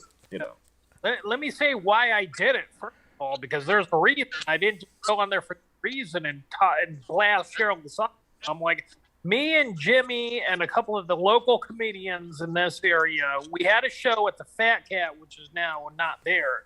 But she was the headliner of the whole event, and I was the host. And I went out there to try, and I bombed, obviously. I wasn't ready for that. And I went back there, and I was like, Jimmy, I don't think I'm ready for this. Listen, I wouldn't be mad if you pulled me from the show. And, I'm not doing well. And Cheryl, the soccer mom, she's like, oh, yeah, you aren't doing good. But she didn't say burn. She said it I didn't do a fair impression. She said it where it was derogatory, in disgust. Yeah, see, you're not all right. doing good. Again, that goes back to what I said earlier, 30 minutes ago. McHenry is a nice person. When you see him going off on somebody, it's for a reason. They have insulted the man. The man has a right to defend himself. That's the guy I know. McHenry is not a bad person. If you consider a bad person to be somebody who gets punched in the face and then punches somebody back, if you consider that guy to be a bad person, then you're talking about every single person on this planet because everybody, if you punch him in the face, is going to punch you back. That's nature. So McHenry getting, huh? I said a decade later, I will punch you back. Like in that example with Cheryl. There really is no time frame. That's between you and your conscience, man. There's really no time frame to handle your business. But what I'm saying about McHenry is he doesn't go around bullying people. He's not a bully. McHenry has been bullied, and now he's fed up with it, and he's going to use his platform in a way to defend himself or to get even. You know, I'm not trying to excuse it. I'm trying to explain it. But I know for a fact that if nobody was targeting McHenry, if they weren't attacking him, McHenry would be at peace with the world, and he wouldn't be doing that because he's not one of those people that likes to ruffle people's feathers or has to hurt people. But people for some reason think they can talk down to him, and then McHenry goes, "No, you can't," and McHenry puts him in check. Yep. That's what I consider. Yep. That's absolutely true. I keep referring back to his older videos, but yeah, I agreed to it because some of the stuff he's posted before. Yeah, it's funny, and but he's entertaining. The other person was a jerk, and they weren't funny. But McHenry will get back at them in a hilarious, to where like me and Xander don't even know the story, but we're laughing about it because it's funny and entertaining. That's McHenry's gift. So again, McHenry's like one of the best dudes I know, and I honest to God love the guy, dude. McHenry is one of my close friends. He knows things about me. Like if I ever like McHenry knows things about me that could put me away for 20 years. You better not tell. You better not tell, McHenry. You better not tell. Yeah. Snitches get stitches, man. Hold up. I am not a bully. Okay? Just because I was in high school or anything doesn't mean I currently am now. Okay? I like to troll and I like to be entertaining other people, but I'm not a bully, okay? So you can just stop that right there. My moderator in the chat is saying, "You know who's a bully? Fruit is." I'm like, I am not a bully. I think that you'll defend yourself, but I don't think you're a bully. Is somebody who walks into a room and goes, "I got to mess with these people." But like, okay, if you're minding your own business, eating a sandwich, and then somebody slaps you in the back of your head, and then you stand up for yourself, that's not really you being a bully. That's kind of my thing. See, like, okay, I get attacked, and then I defend myself, and I'm the bully. in high school, I see somebody in my head, I see somebody with a big sign over her head, it says, "Come fuck with me." So, that's my target for the rest of the school year, all 4 years in high school. And there was quite a few people I messed with, and, I'll openly admit, only in high school I was like that.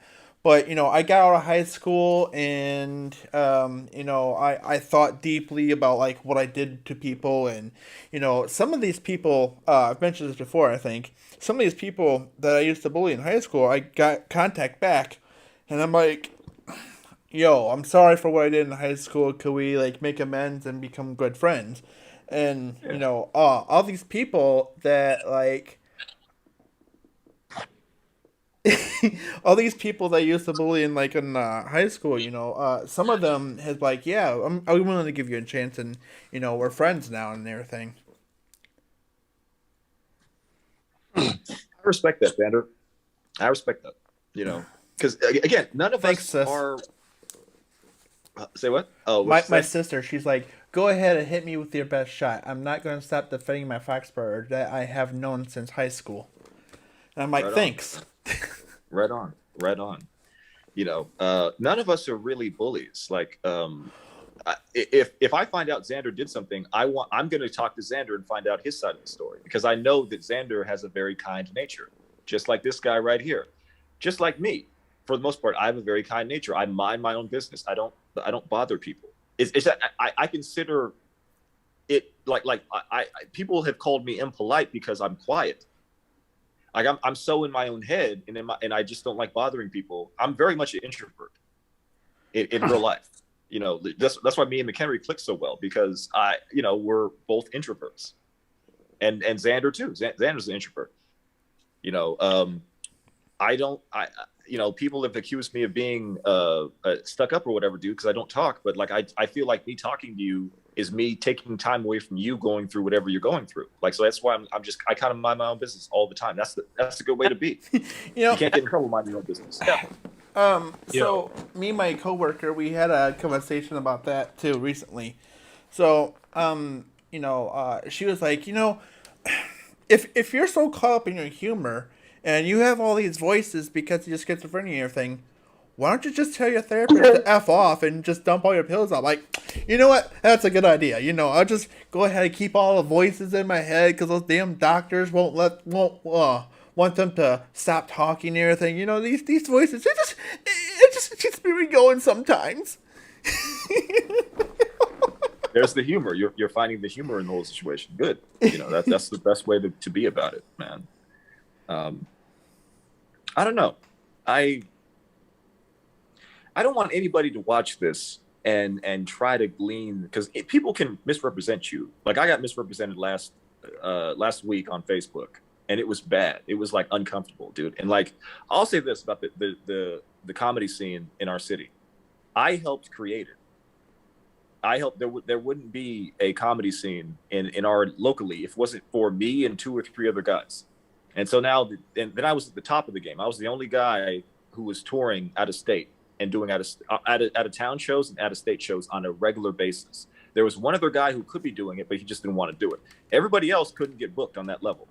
So these guys, now that I'm 6 years retired and don't have a name anymore, and I post something somewhat, I guess, can be construed as controversial, all these guys, it's like attacking your father.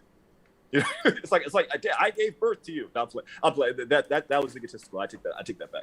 But like, no, it was hurtful because like these were guys that I helped out when, you know, I took on the road with me. I gave them stage time at my shows. You know, I paid them out of my own pocket sometimes when I produce shows. And these guys are like accusing me of being a chauvinist and a misogynist and all these other words that I'm not. So it was really hurtful. And I was homophobic apparently somehow. You know, because all I said was, I said men who gossip are like women. I said it I said if you're a man who gossips, then you need to put a whoa in front of that man.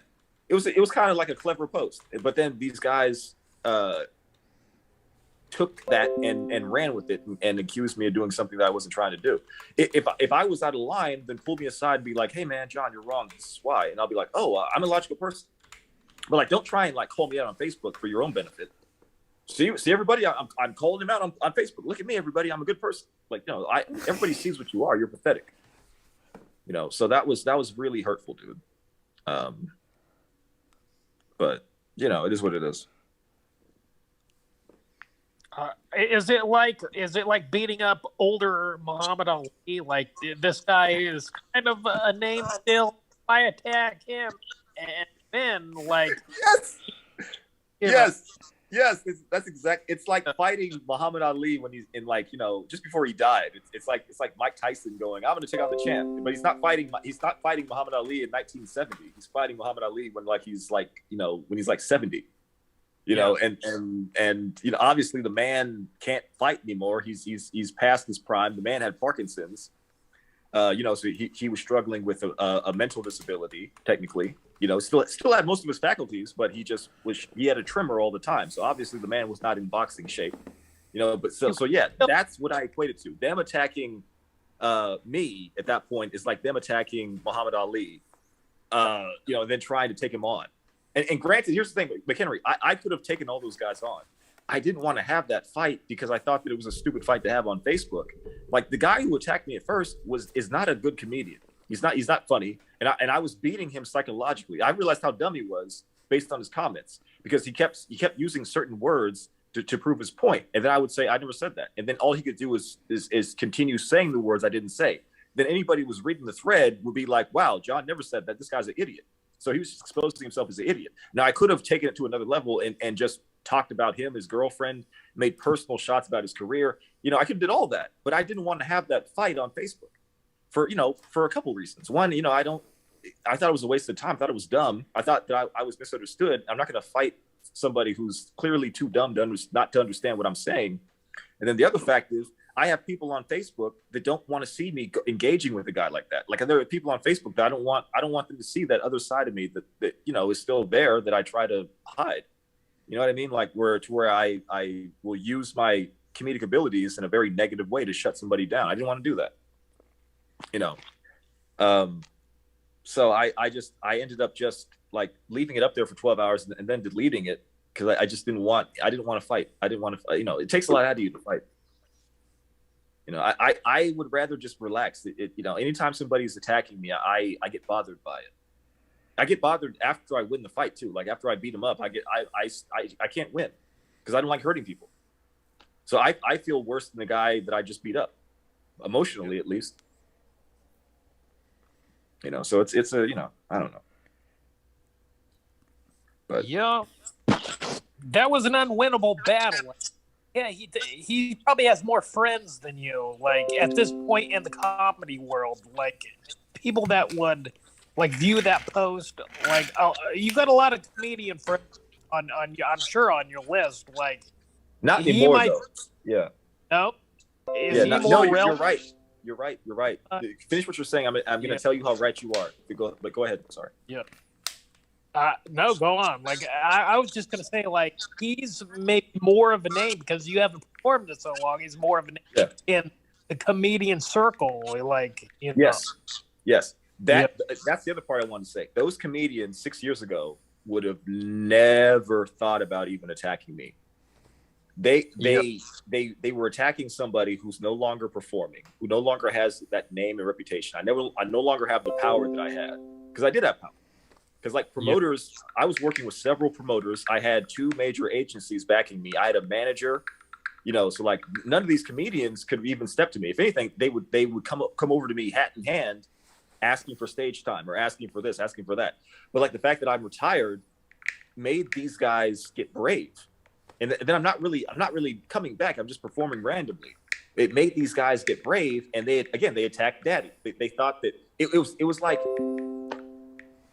Honestly, remember Julius Caesar when he was assassinated by the senators, and then he went A2 Brute at the end just before he died.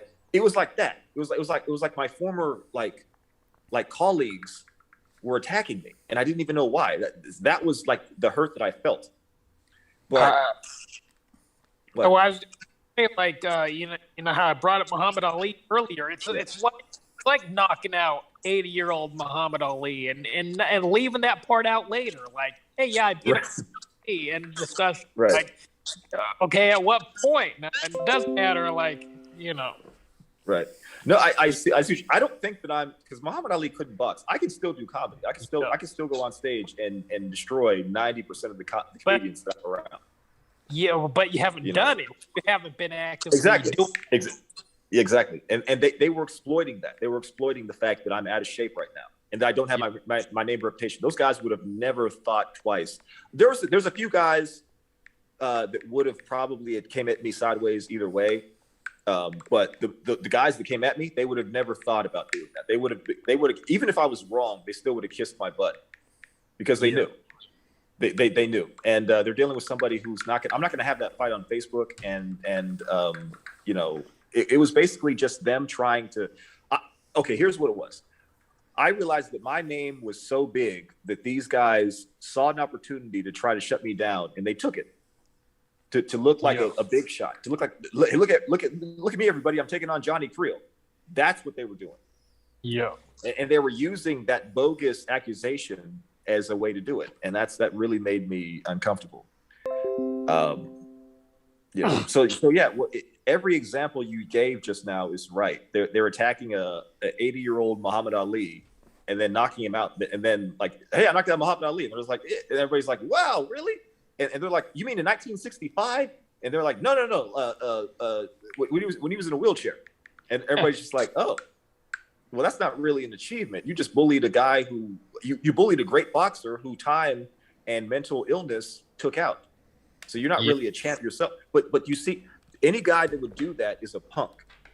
Any boxer that would brag about beating up Muhammad Ali in his state before he died is a punk. These comedians that are attacking a guy who's not really doing comedy anymore are punks. They would have never done that 6 years ago. Never. Yeah. Not the ones who came at me. They would have they would have kissed my butt and said that was the funniest thing in the world. Yeah. So it is what it is, man. Xander, there are politics in comedy, bro. I hate to say it, but there are politics in comedy, and there's a lot of I believe that.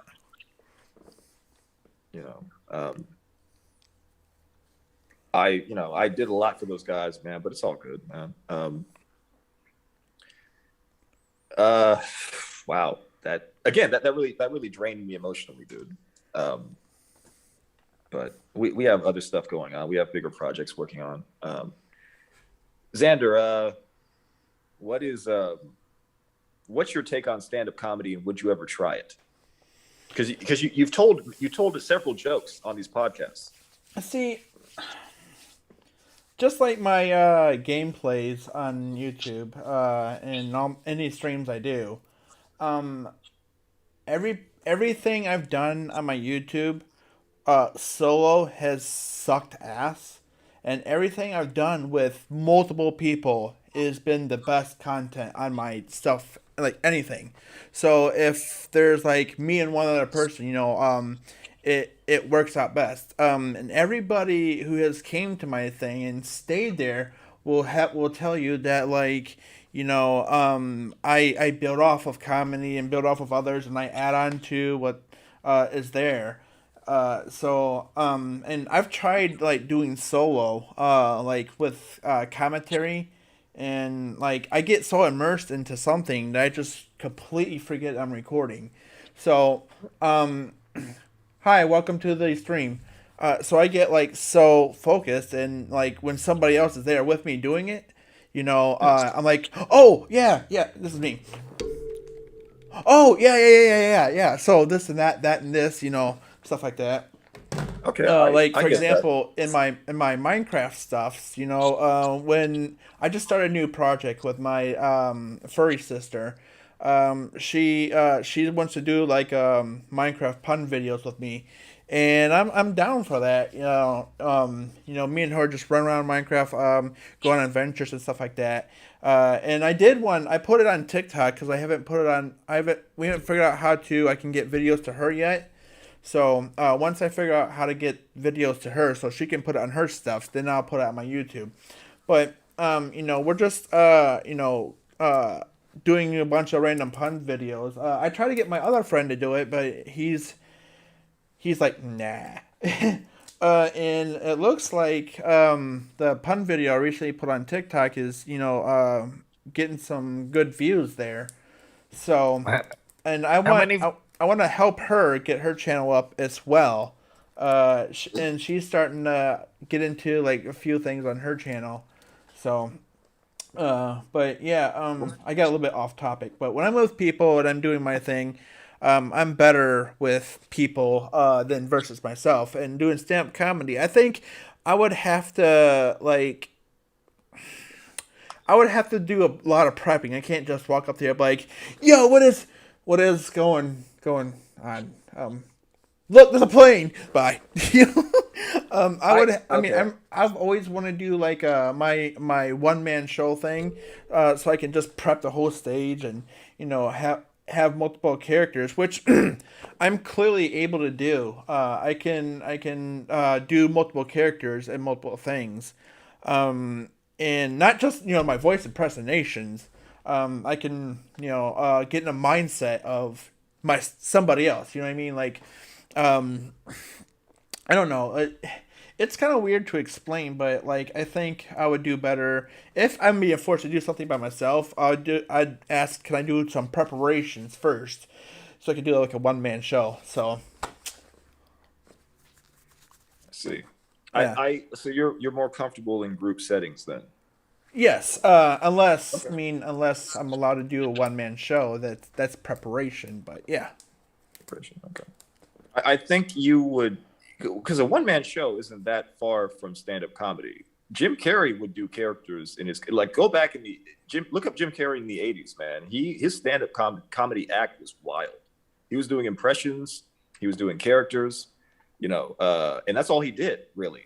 You know, so you could do if you could do a one man show, you can probably do stand up comedy because they're related. They're closely actually, related.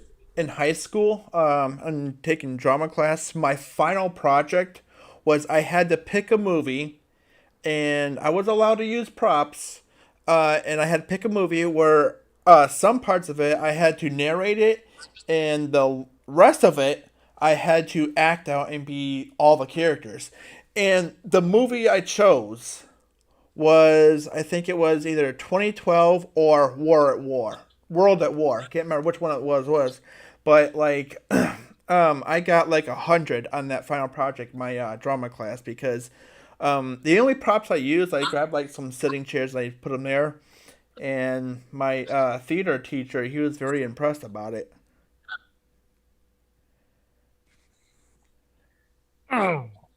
Wait, why can't I? Are you live on Twitch right now, Xander? No. Oh, that's why. I was like, how do I see it? So I have to go on YouTube to see it? Okay. Yeah.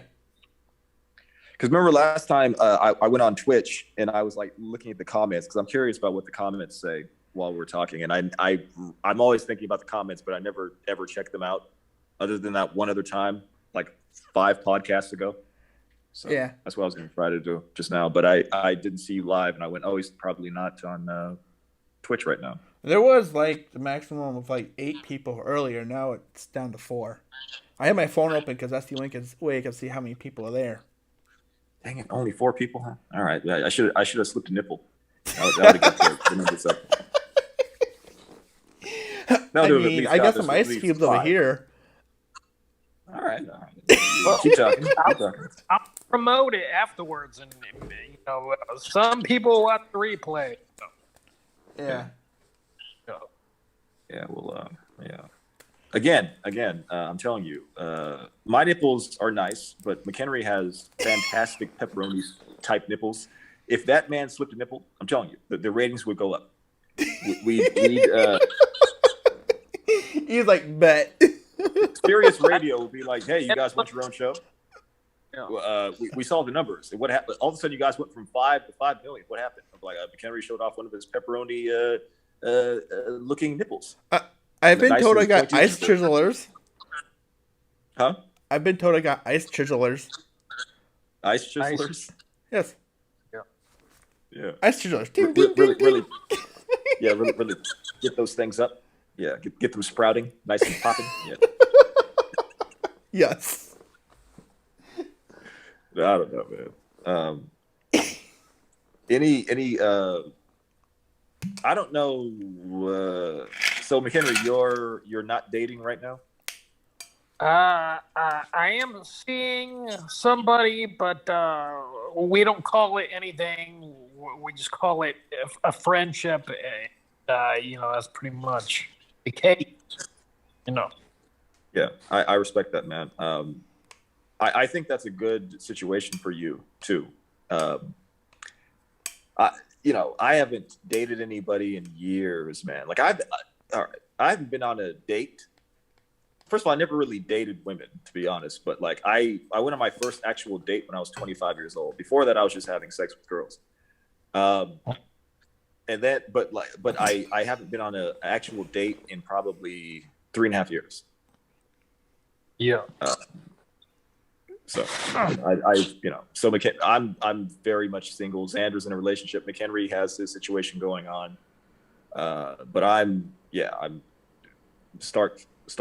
And I wasn't even willing to date. I might be willing to date somebody now because I was still grieving for my wife. But it's been 3 years, and I might be willing to start looking, I guess. I don't know. Yep. So, I wanted to point something out for you guys. Okay, so so the time frame I want to get over there is not next year, but sometime after that, because my sister, she wants me to come to Minnesota with her for a convention. I told her I'd come with, and I think I might have to purchase the tickets for that next month. But that's right around the time I'll be saving up to make my way over there. Okay. I wish we had the show ready to go. We were trying to get a show on Netflix, and we ran into a few hiccups. It's still a possibility, but it might take a little while longer. But when we did, we were going to fly Xander out as a employee on the show. That was our plan, and obviously that's going to take a while. Which gender is it? I really hope it's going to be like a really joyful, girly role.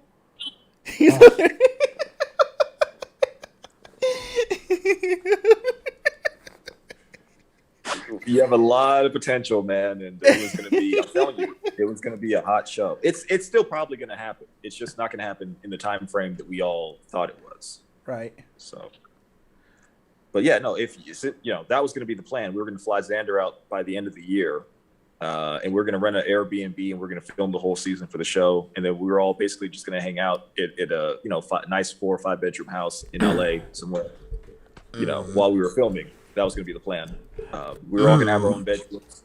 We'll get a good parties going. Yeah. And here's the thing. We could finally have a podcast where we were all in the same room, like how the other guys do it. Have a setup, get the mics, have our own little desk. You know what I mean? I'll carry my tripod with me and get me one of those fuzzy things on the end of my phone, and like, so. Yeah.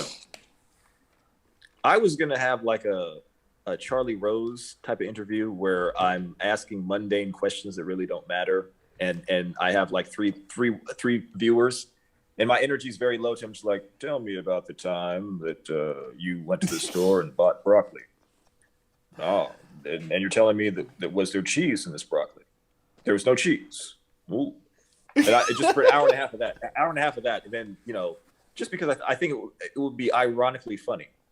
So if Xander, just like, remember what you said about not being able to, like when you do something on your own, you tend to not be 100% you, and you'll forget what's going on because you'll be focused on a game or whatever, dude, and you feel more comfortable in group settings. That's me too. Like if I had to do what McHenry did by himself, I would be terrible. Because I can't. McHenry is a genius in what he can do. I can't talk to a camera about random things for an hour, or get an idea. It's hard for me to get an idea and then to create something, a 5-minute video. I can't do that. Right. McHenry can do it. That's what he does, but I can't do it. So I hear you 100%. I can't do that. That's why for my TikTok, that was my goal to do like something like that, and because if I can talk to like you guys on the camera or anything, and record that, I was like, maybe I can do this on TikTok. And my very first live on TikTok, like a bunch of people came, and I'm like, just drop some Q&As, and the subject just kept changing, and I felt like I was actually like talking with my viewers and everything. So I mean that felt good. I mean that's the only time I guess you can call that like a solo thing, because I'm reading the comments and responding to those comments. But I mean, I guess I don't know. I don't know how to explain that. I guess. No, Xander, you just spoke exactly the way I feel. You're basically saying that if you were to go live in front of a camera or playing a video game and you were recording it, it would be 90% of you playing the video game and like 10% of you responding to the video, making comments or whatever, because you're so focused on the video game. Yeah. You're one of these people that, just like me, like when I'm doing a stand-up comedy, I'm talking to the audience, so it's different. So like even though it's me talking, we're still having a relationship. But I need that kind of dynamic. Like even you said with answering questions on YouTube or whatever, dude. That's still something that would help me as well. Unless that game is like a horror game and has a lot of like jump scares, because I know people love coming to my streams when they know I'm gonna be scared shit, like a little female girl from like school or something, like a schoolgirl screaming. Ah! People love it when I get scared in the game. You should play more of those games. There's this girl, this MMA fighter named Jessamine Duke that I have. I look at her videos on occasion. She's a gamer. She's a hardcore. She's really good. And she was a good MMA. She was in the UFC, and she's like this warrior chick. You know what I mean? Hardcore. Just really cool person. And she played a few like scary games. It's her and her friends, and like it's interesting to watch because it's like virtual reality, and like you're seeing what they're seeing, and then you see like their real time reaction. So it's like it's really entertaining. So like you should maybe do that. Maybe do more of those videos. See, I try to find good horror games, but I mean, I definitely can do horror games. I got a few horror games I have not finished, because like I started getting to that point where I'm like getting overthinking about it. Maybe like, oh, they don't want to come because they want to mock me and everything like that. Because there's this one game, I'm completely terrified to get on it right now, to be honest. What's Because it called? it's What's it called called? Visage or something like that. And what's happened? Okay, there's like three different endings to it. Okay, but the part I'm at, okay, it's about a guy who like went to this house and he shot up the entire family, and now he's in purgatory because of it. Okay, and you have to choose like five different like stories you want to choose from. But anyways, the part I'm at, okay, I have to find this little box to capture this girl's soul. Okay, what she is doing, she's roaming around the house, chasing after me. Her jaw is gone because I shot it off at the beginning of the story. And when she catches you, she pins you to the ground, slaps you around, then rips off your jaw and puts it on her. That bro, my reaction just now should have been on film. This was me listening to you. I could never play that game. This was me. Here's my impression of you telling me what the game's about, and my reaction.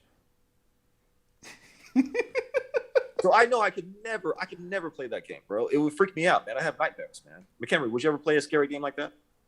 I don't really play any kind of game. Like, I don't have the drive to play any kind of game, you know. Did you play? Did you have a Super Nintendo growing up? Did you play Mario Brothers, and did you play like Street Fighter 2 and all that? Yeah, I had a Super Nintendo and Nintendo 64. I played a lot of GoldenEye. I played Super Mario. I played those games at the time, but like now, I'd get halfway through a level and go, right, you know what? I don't need to continue. There's another one called Emily Wants to Play. Okay, it's about this girl who had like these three dolls that she loved to play with, and I don't know why because they don't really tell you. But you walk into this house, the door locks behind you, and you have to survive every hour in game. And these dolls, they eventually start attacking you, and you get to a certain point, her spirit starts attacking you. And there's a part 2 of it. The game is called Emily Wants to Play. And I can never get past 3 o'clock on that because the stuff they do to you is like, okay, I'm out. But there is a horror game that I managed to complete. And the only reason I was able to complete is because I was doing it with one of my friends. We were doing share play on PS4. And each time I die, he take over. Each time he dies, I took over and back and forth. Well, he started dying faster than I did. So we finished parts 1, 2, and 3 on there, called Outlast, and he's like, I don't ever want to do that again, because some of the things in there are just, yeah. I mean, bro, I can send you a link to the whole playlist, and you can see what I'm talking about. No. I'm good. I don't even want to watch it, man. I like that the scary. Like, I don't watch scary movies, man. They freak me out because, like, my life has. I've seen things in real life that no movie could ever depict, and I know what that stuff is. So I try to stay away from it, man. But the games, they make the games very realistic, and like especially when you have like virtual reality. Like it's like you're right there in it, and like you're like walking in halls and like it's a weird, creepy, dark place, and there's something after you. It's. I'm telling you, man, I would have nightmares for weeks. Talk about nightmares. So I can't play. You know the movies Resident Evil, yeah? Oh yes. Okay. There's a game called Resident Evil Biohazard. Okay, it's the first Resident Evil to come to VR. Yeah, dude. Oh, okay, Xander, don't laugh. The first Resident Evil game, I played it when I was like, It came out when I was a freshman in high school. I was like 14 or 15, I think. I remembered like having to play it with my brothers because that was the only way I could play it. It was that scary because I had never seen. Because you're talking about somebody who would jump from Street Fighter to a complex, scary, suspenseful. Video game about zombies. I had never and Resident Evil when it first came out, dude. A lot of people won't talk about this. That game was like it revolutionized games because there weren't games like that prior. So it was scary. It was for real, suspenseful and scary, man. And I was like, I can only play it when I'm with my brothers because I didn't want to play it by myself. I was not a grown man. I was like 14 or 15, but I can admit it, man. That game was scary. So like I can only imagine what this game is like, man. In virtual reality, it'll literally pee my pants. You'll be like, you'll just like you pee your pants? Yeah, I did. Yeah, I peed my pants. I'll have a bucket. You'll see me standing up with virtual reality, and you'll see a bucket next to my foot for when I have to pee my pants. There's a game on PlayStation. Pull it out there's a game on PlayStation VR called VR Worlds, and in one of the it gives you like 10 portals, and one of the portals is called scuba diving. So I tried it out myself, and I beat all the levels for it. And there's this one level where you get pulled down to the cage, and the cage bars is so weak that this vicious shark comes like terrifying into the cage, and you have to move around to dodge it. You can't really defend yourself or attack it or kill it. You just have to move around to dodge what it's doing and everything. So I thought it'd be funny to let my sister, who gets easily scared, to go ahead and play this game. So what I did was I told her I'm going to be recording her and the screen the entire time. She was completely down for it. I swear she was crying midway through the thing because like, I don't want that shark touching me. There's times I have trouble holding the camera. What was like the scariest two-dimensional game in the late 80s, early 90s? What was it? Like a creepy kind of suspenseful, like for me, it would have been like Terminator 2 when it came out. It's like, it wasn't really scary. It was like, it was two-dimensional. The guy's shooting, it's like you're looking at him shoot. You're not even looking from your point of view. You're seeing it from two-dimensional. I'm gonna say Doom. Okay. Yes. I think you're right. Yes. Doom was the only scary game back then. Scary games weren't popular. It's just running around that area. You got blood everywhere, and you don't have a gun, and then you see a big like thing coming up behind you, trying to grab a hold of you. You have to run because you have no gun and everything. It's like, no, I'm just gonna put this away. Yeah, you're right. I forgot about Doom. I forgot all about Doom. But like, if you think about it, dude, like the majority of the games that I played were like, I never played Zelda, but like I remember, Super Mario Brothers. I remember Street Fighter. I remember, even Mortal Kombat was kind of gruesome, but it was still like in the realm of fun, and it was a combat game. And there weren't a lot of, other than Doom, there weren't a lot of scary, suspenseful games. And then so I jumped from, Street Fighter 2 to Resident Evil, which was a whole different concept, whole different animal. So it freaked me out, man. Now those games are common, but my generation, they were slow. Other than Doom, there weren't any. And Doom was a computer game. Doom was not a game you could find on the Super Nintendo back then. Oh yeah, but it's still two-dimensional. Yeah, right. But at least you're killing aliens, or what are they? Zombies or aliens? I would say demons. Yeah, you're basically killing that. You know what I mean? So it's not a big. It's two-dimensional. It's not really scary, but that was like the first step into that world of horror games, because horror games and suspenseful games weren't necessarily popular for my generation. I'm 39, so you're talking about between 1989 to like 1997. Like a lot of the games I played were race car games and like adventure games. So that was a huge step for me. Yeah. And now I can't even go near that stuff. McHenry,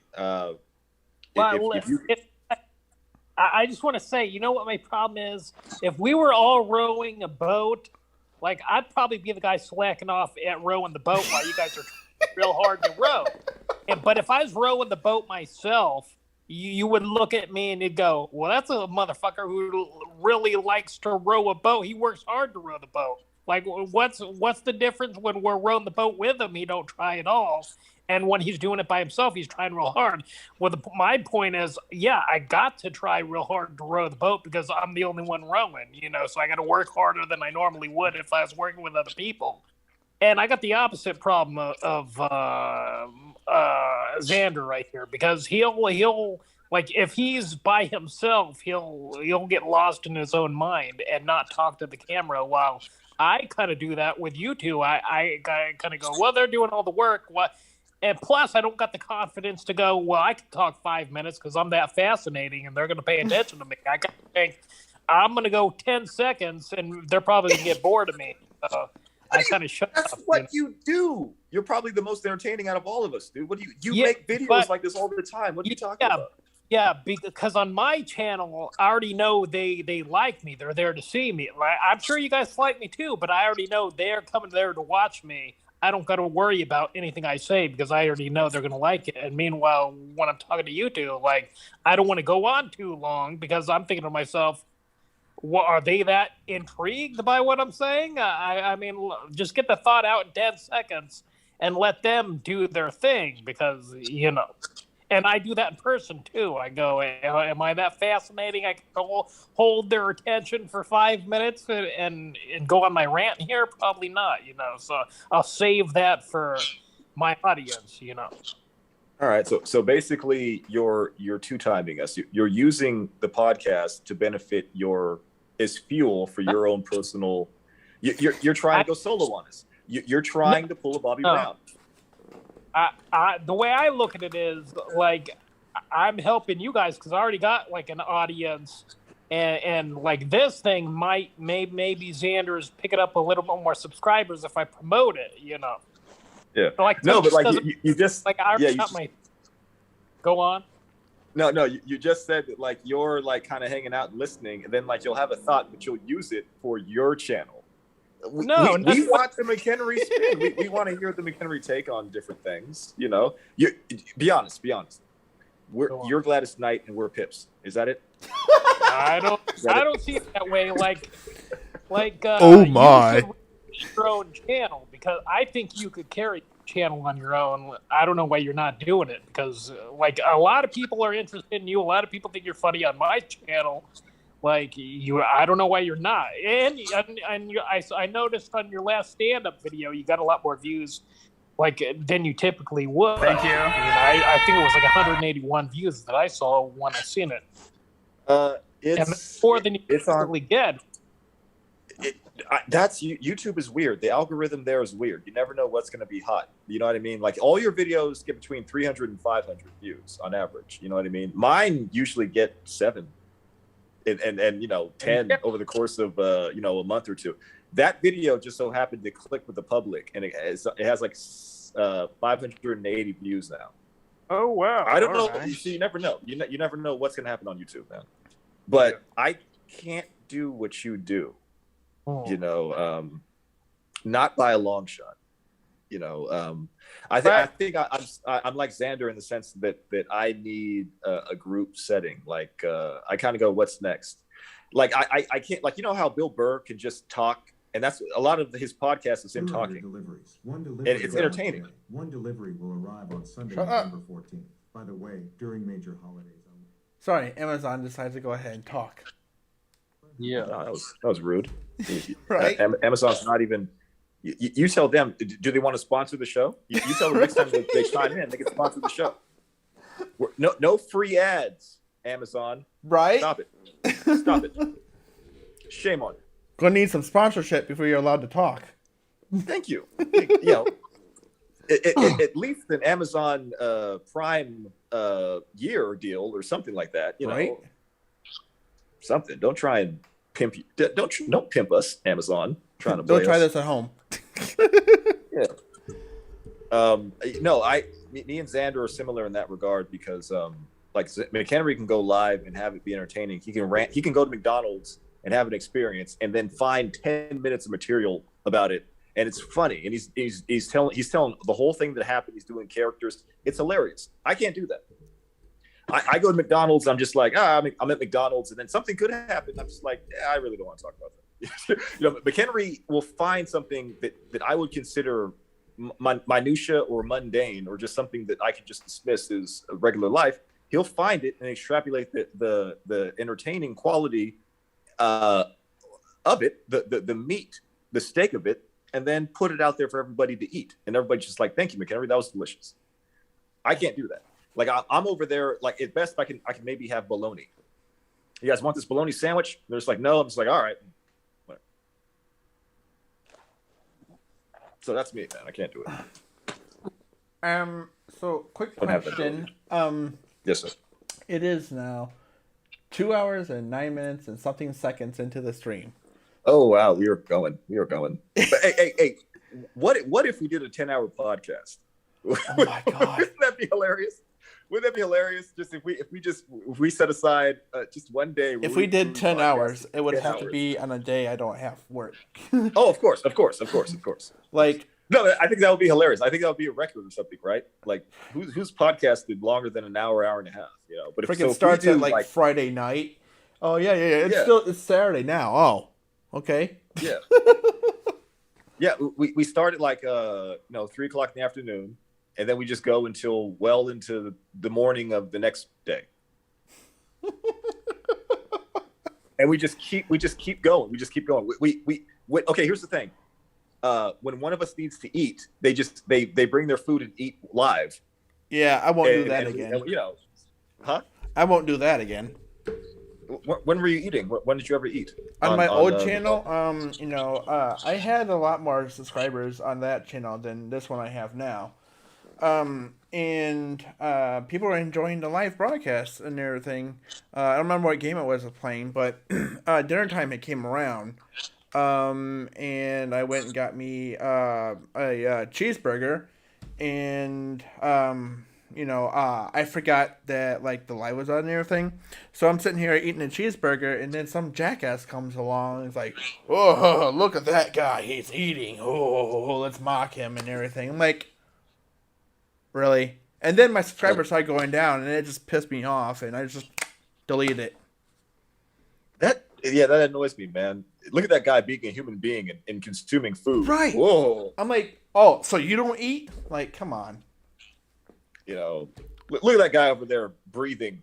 This guy needs air, people. Come on. What kind of guy does that on? He's breathing in front of it, and he's live right now while he's doing it. Oh my God. What kind of guy does that? Dude, yeah, people suck. In general, people suck, man. You just got to find the better ones and congregate with them. Right. That's insane. And Cruser, you're right. It like doing these podcasts does help. And what's weird is I think people expect me to do these podcasts like every time, because as soon like the very next day I do like a game video, and then I lose like 2 or 3 subscribers from like Wednesday all the way until like today. Then it comes right back up to like 733. Yeah, interesting. Yeah, because right now it's at 733, and I'm like, all right, who's the asshole that keeps on and reading? I know that, dude. I used to have a Twitter account, and I had like 600 followers. So whenever it was on like 599, I'd be like, "Which one of you guys unfollowed me? Like, which one of you pieces of garbage quit Daddy? You can't turn your back on Daddy. It's me, Papa. I was there for you guys when you guys needed me. I was providing quality tweets, and now you guys, I tweet something that you don't like, and you go unfollow. How dare you? I want to go to their house and be like, bro, what? I don't care if they live in Lansing, Michigan. I'll fly out there. Hey, bro, are you Scott Fitzgerald, 79? Did you follow me, bro, and then unfollow me? What's the problem, man? What did I do to you? What I also hate is, bro. What I also hate is when okay, sometimes it'll tell you who's subscribed, and then some other times it won't tell you. And then I don't like the fact that like there isn't a service anymore on YouTube that tells you who's subscribed and who's not. Right. Like it used to be, they used to have like a chart on there saying these are your list of subscribers, these are the list of people who unsubscribed, and these are your list of viewers. Right. But they don't have that anymore. YouTube, bring that back. Huh? YouTube, bring that back, please. Right. I have. Yeah. By the way, I have 14 subscribers, which is it's laughable to you and McHenry, but to me it is a huge achievement because I had 5 last time I checked, like maybe 4 months ago. So I improved my subscribers by 9 subscribers, which is huge. I got my sister's channel from like 53 to like 68. See it. You're talking way over my head, man. It's way above my pay grade. Hey, I put you guys' links in my description every time. Yeah, I think Xander, I think that's why I'm getting subscribers is because you mentioned my YouTube page. Yeah. So I think people are coming there to see my YouTube content. McHenry's people came over to my area too and subscribed. That's how because I didn't have any subscribers, and then I think McHenry mentioned it, and I got like 6. So like you guys are like helping me get subscribers, whether you know it or not. Yes. So it's a good feeling. Okay, McHenry, you don't sing karaoke, but if you had to sing one song, what would that one song be? If God is like, McHenry, I want to see you perform. And McHenry's and here's a mic. Any song that's ever existed, you can do it right now before me. What do you want to do, McHenry? What's going to be your answer? I never did karaoke live at a bar, but I did at somebody's house on a video game. They had a video game of karaoke. I remember that one. The American Idol game, right? Yeah, something like that. I sung by Chris Brown, and that's the song I did. So I probably okay. What song did you do? With You by Chris Brown. I need you, boo. I want to feel you, boo. And my heart's all over the world tonight. And my heart's all over the world tonight. Well, isn't there a female singing? Is that a duet? No. That's that you're thinking of No Air by Chris Brown. Okay. Yeah, you're right. It's okay. All right, I would have killed to see that footage. McHenry doing Chris Brown. I would have, I'd pay $20 to see that right now. Just to see you bust them. My heart's all over the world tonight. My heart's all. Were you dancing too, or were you just like standing there? No, really. Did you spin move at any point? I would build a time machine if he was dancing and singing at the same time, just to go back and then find him and then sit there record. Oh yes. That'll go viral. I would want my own personal copy just for personal use. and I would tell you why. It's because it's none of your business. But I would have my own personal copy of McHenry singing Chris Brown's with You. Yeah, that would be the greatest thing in the world to me. Yeah. So it would be, but okay, but you sang, did you like that song? Is that why you sang it, or did somebody dare you to sing it? Yeah, I love that song. It's a real good song. It's a good song. I remember. Yeah, it's a good song. Hey, something. I don't know the lyrics, but I remember the hey da da da da da. My heart's all over the world tonight. Out of a joke, if somebody told me to get on stage and they had to pick the song and I had to sing it, I would totally be down. Like, one condition: you have to record it so that you can publish it on your thing and I publish it on my thing. And I swear to God, I feel like somebody would pick that song. It's raining men. Yeah, right. Oh, no. One of my friends years ago, we were at a karaoke place. We just did a comedy show, and they had karaoke afterwards. We were just hanging out and doing karaoke. And then one of my friends put my name in the hat to sing "Like a Virgin" by Madonna. And guess what? I did? I sang it, and I owned that. And I was like a virgin, just touch. But I was. It was a spectacle. Gay men were walking out. They were just like, oh, this is gay. This is beyond what we can stand, and they were just walking out, not because of the performance, because of the amount of femininity that I had in that performance. It was like Elton John would have called the manager and complained. He'd be like, this is the gayest thing I've ever seen in my entire life. What are you doing letting this guy sing that song? It was ridiculously just out of my element and out of character, but it was funny. Yes, I did it.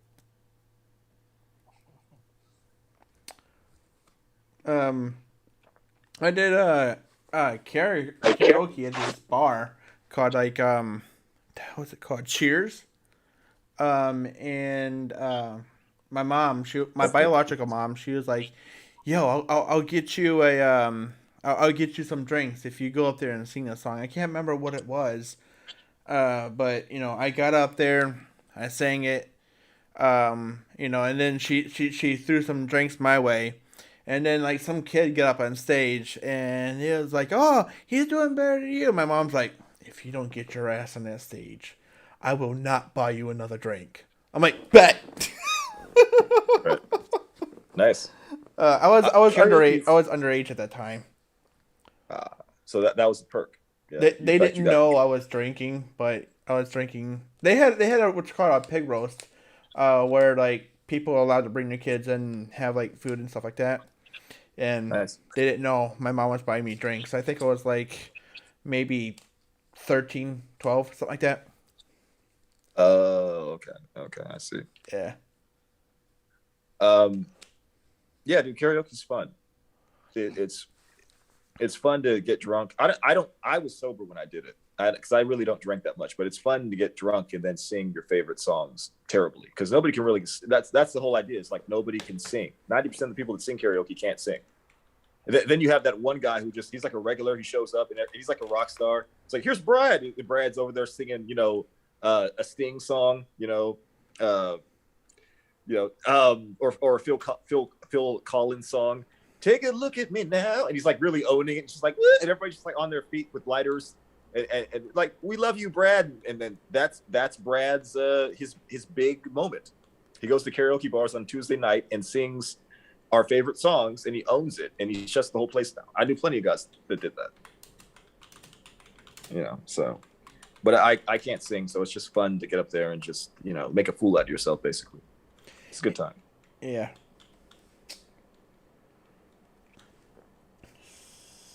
So, 2 hours and 20 minutes. Yeah. All right. Well, I guess we could. I think the moderator passed out already. I think he. With it being 5 people, I think I have 3 people in there that are not moderators, and 2 of them that are. You have 2 moderators. Yeah. Nice. No, I have. Let me see. I think I have 3 or 4 moderators. Damn. How much moderating do we need, man? Okay, well, one of them, I set him as a moderator for like everything, because he's also my main coder over my Discord server.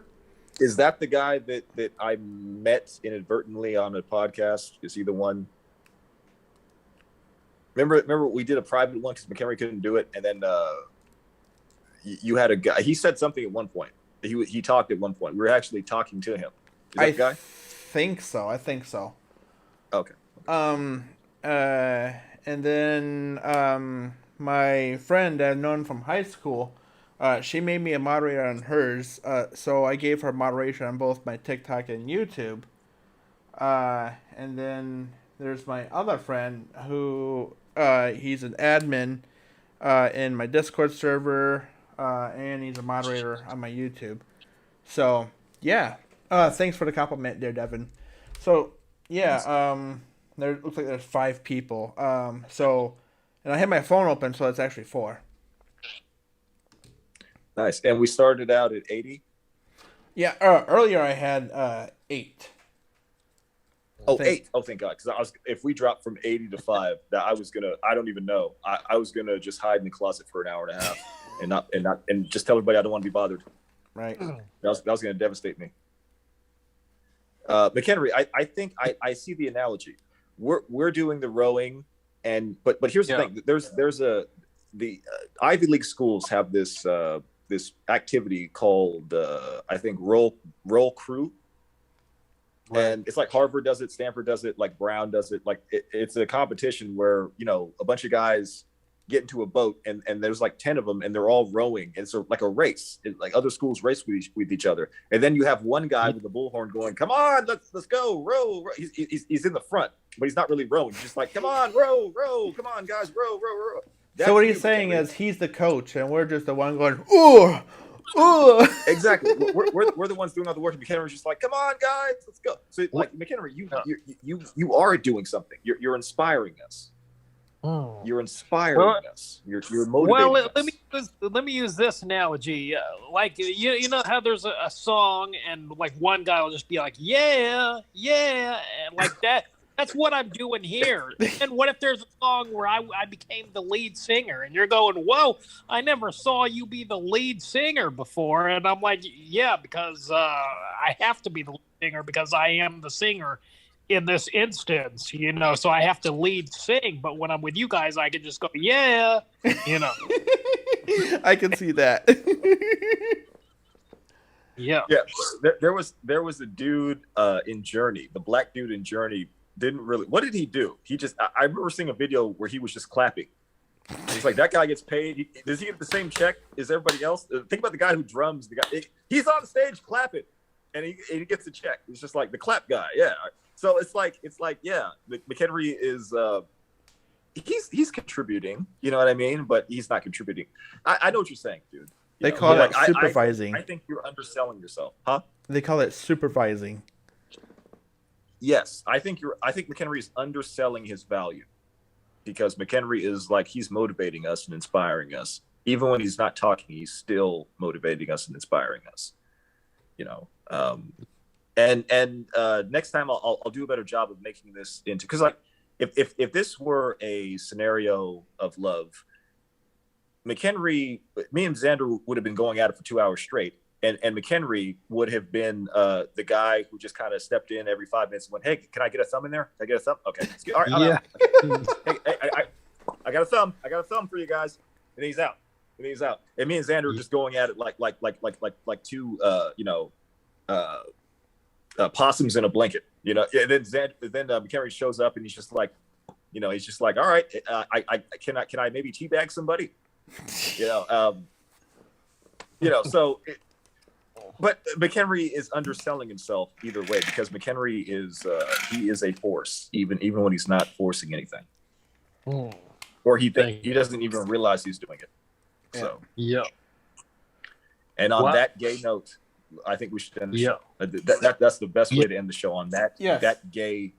Yes, that note. All right. You know what? So, I'm gonna lay off that. I'm gonna lay off the remarks. But on that note, that sexual scenario that I used for me and Xander's consistent conversation and not bickering, but consistent dialogue, and McHenry's McHenry literally left, went to 7-Eleven, got a big gulp, came back and was drinking. It was like, "Hey, you guys still going at it?" You know, and then he was like.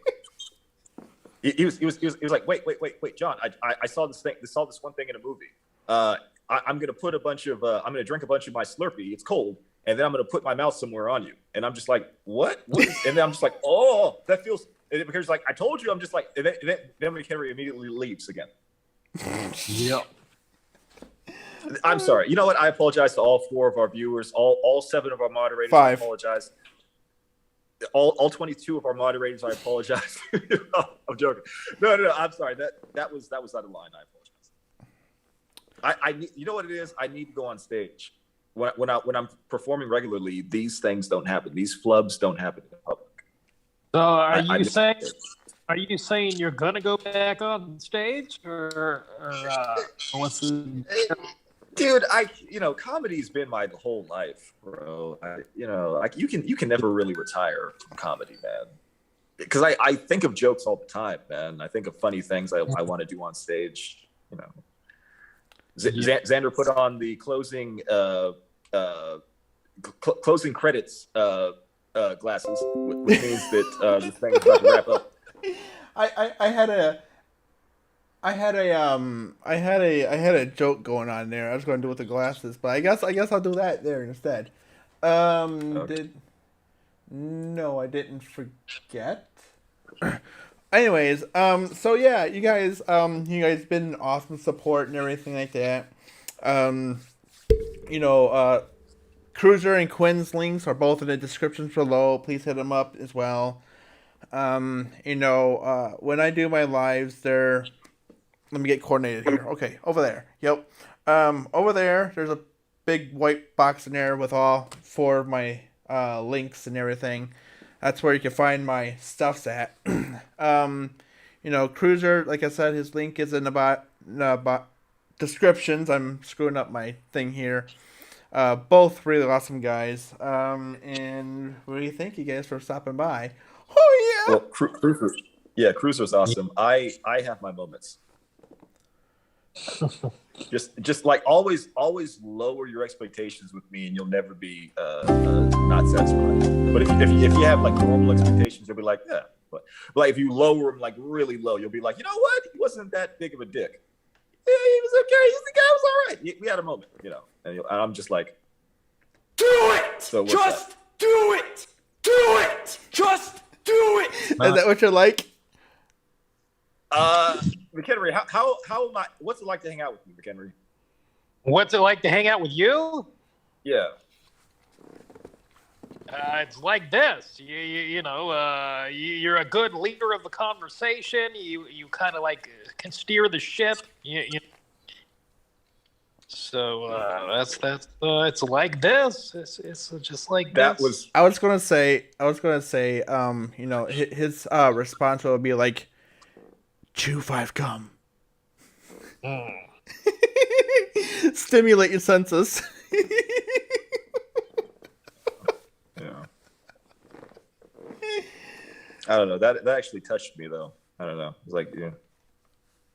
I felt like McHenry had written that down years ago, just for a moment like this, where I was like, McHenry, what kind of person I am? And he's like, I got to think of something nice to say about that guy. Let me write it down in 2017 for when he actually asked me. And then he pulls it out in his memory banks, like, oh yeah, John, he steers the ship well. And, he's a wonderful man. You know, and that was because it seemed very contrived and rehearsed. It was like McHenry was in a mirror rehearsing it for years, and he was like, for that one opportunity where he actually pulls it out. Yeah, I've never gotten that question. I did not practice or rehearse or know that it was coming to say that. So, you know. Well, thank you. That from the heart. Thank you. Yeah. Chew 5 gum. Chew 5 gum. I like Orbit. I like Orbit gum. I like Orbit gum. Orbit gum is pretty good. Like that. If I had to be sponsored, it'd be Orbit gum because they're pretty good gum. I think it would be sponsored by like Chew 5 gum. Chew 5 gum. Yeah. Because why not? Well, yeah. Well, hey, dude. Honestly, if Man Ponds wants to sponsor me, I'll be like, how much money? You'll see me in a commercial. You know, sometimes guys, whenever you eat a chili burrito, sometimes it can go straight through you. Let's be real. And you're wearing pants that you don't want to get dirty. So what you do is you put a Man Pond up there. It prevents any leakage, and you'll see my face all over Man Ponds all over the country like this. but I'll be getting paid, man. I'm telling you. So I just thought of a question I wanted to ask there, Cruser. This is mainly for you. You used to like put on like pirate outfit for some of your videos and stuff like that, like different like outfits and stuff like that. Okay, so I was considering like trying to like if I do like face cam on my games, maybe I should do like my cosplays on some of my like videos or anything, or maybe start out doing the cosplays during my lives on TikToks. What do you think? I mean, if you feel like it adds something or helps you out, like the reason I was wearing it is because it made me appear to be a more quirky human being, and I thought it made me more likable as a result. You know, wearing the Johnny Depp wig, the Captain Jack Sparrow wig, like to me, like that's the whole reason for it. You know? Yeah. Because I have a few like cosplay outfits I want to do. I mean, even ones that involve like these glasses, and I have this awesome mask and everything, and I'm, just debating on the idea. Yeah, I think maybe you should. You know, I feel like I wouldn't be me if I just let that whole thing glaze over. So McHenry just said that he was trying to figure out a way to get people to like him.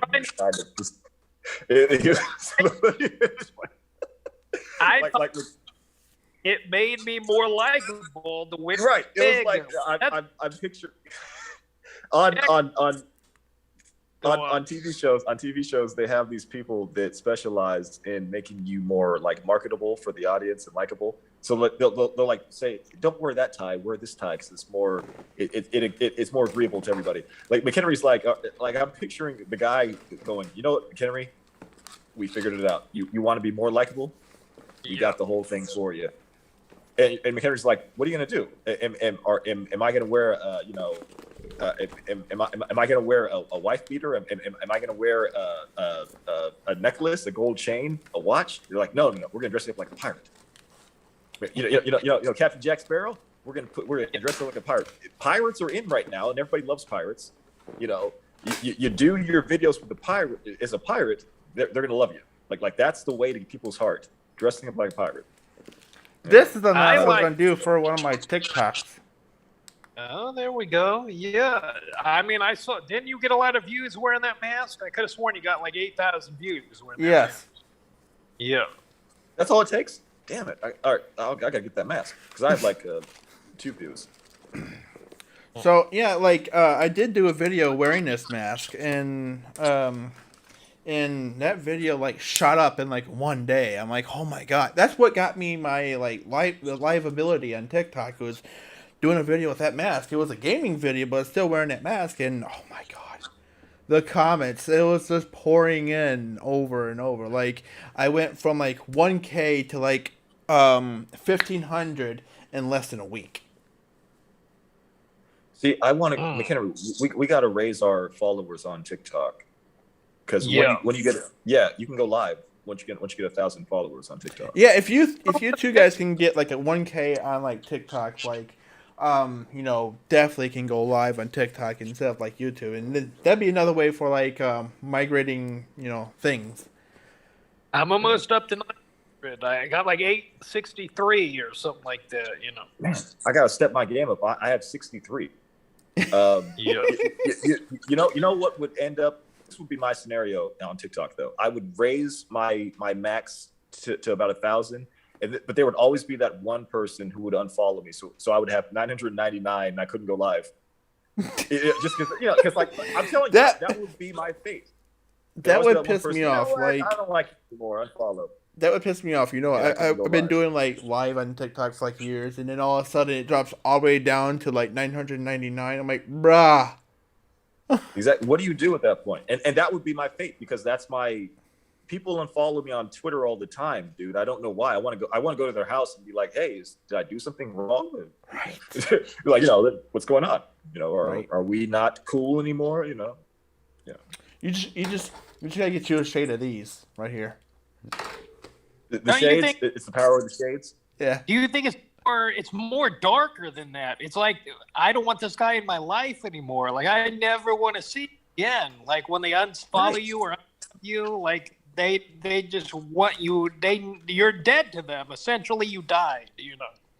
It's like breaking up with your girlfriend and you think everything's going well. You're just like, hey, what did I do? And she's just like, I'm just done. You're just like, wait, whoa, what happened? You know, she's like, come on, you're embarrassing yourself. Let's just forget it. Let's just walk away. You know, and you're brokenhearted. You're right. It is because like a lot of those people, like I follow maybe 1,000 people, right? So it would take a lot for me to unfollow one of those people. And like if you think about the Twitter feed, you never really see a specific tweet. It's like there's so many people you follow, you're not going to see that one person's tweet all the time. So like what made them unfollow you? It was a personal attack on you. Right. You know, chances are they're not, even if they don't like you anymore, they're not really going to see your tweets all the time because they follow so many other people. They're going to be bombarded with other tweets. Yeah. So it's really a personal attack on you as a person. And it's unfair. That got real. Yes. That got too real. I think Twitter can lead to depression. I'm almost depressed right now, thinking about all the people that unfollowed me over the years. With absolutely no reason, no explanation. They message me and say, "Hey, man, you did this. I don't want to be a part of the Johnny Crow program anymore. We're done." But don't unfollow me and with no response. I need closure. I need to know what I did. Maybe I could change. Who knows? Yeah. You know, I could post more pictures if that was the problem. Just post more pictures doing like this. Yeah, you know. Don't unfollow me because I shaved my head. It's like, oh, the guy shaved his head. I can't follow that guy anymore. That's it. What? That's no reason to unfollow a guy. Right. I made a slight change in my appearance, and you unfollow me. Come on. My insecurity is really coming through on this podcast right now. And you know what? On that note, let's end it. Yeah. Yeah. We keep saying that. All right. So again, No, that's like the 5th time. That's like the 6th time I said it. All right. Quinn and Cruser's links are in the description. Check them both out. I go live every Sunday around like 3:00 p.m. Central Time, and we do this every Tuesday around 7 p.m. Central Time. I forgot what your time zone is called. Pacific. Okay. Yeah. 5 p.m. Pacific Time, and you guys can figure out the rest. So yeah, give everybody a shout out, likes, shares, and do all that good stuff for everybody else. Also, if you're offended, I can send all the emails to McHenry Cruser. You want to give your email? Yeah. And when I say offended, I mean offended by what I say. If you're offended by what I say, go ahead and message McHenry Cruser about it, and he'll forward them to me if he thinks they're interesting enough. Well, yeah, I'm offended. Yeah. Yeah, that's a little bland. Make sure that you really write a heartfelt explanation of why you consider me to be a douche, and McHenry will forward it to me, and I'll read it and be like, wow, So. Yeah. All right. Anything else? I want to talk about my trip to the Caribbean I took about 10 years ago, if I can. If that's all right. The flight I felt was not comfortable because the flight attendant gave me a look when I asked for an extra pillow. It's a long flight. What do you want of me? It's like a 6-hour flight, And yes, there was a layover. No pillow. I'm getting a weird look from a flight attendant. With I granted, yes, I'm in coach. That shouldn't separate me from the rest of the people. Does everybody in first class need to get? Why are we a society of classism? Just because I didn't pay the extra $100 to get to upgraded to first class doesn't mean that I should be deprived of an extra pillow and coach. I already have some guys sitting on my lap. That's how close it is. So we're like sardines in a can. There's no space. The guy's breathing on me. He's half asleep. I think he's getting handsy as well. I gotta stay awake so the guy doesn't touch me while I sleep. It's an awkward flight, and yet the lady's looking at me like I'm a weirdo for asking for an extra pillow, just because I wanted to be comfortable. So I land, and I'm so sorry. I'm done. You guys are awesome, and again, forward all your emails to McHenry Cruser, and he'll forward them to me. Yeah. And I will read them, and I'll read them, and I'll cry while I eat cake. That is a promise. That is a promise. That is very much a promise. Not sobbing, but like tears. Tears will stream. But not like I won't be like. but you'll see tears.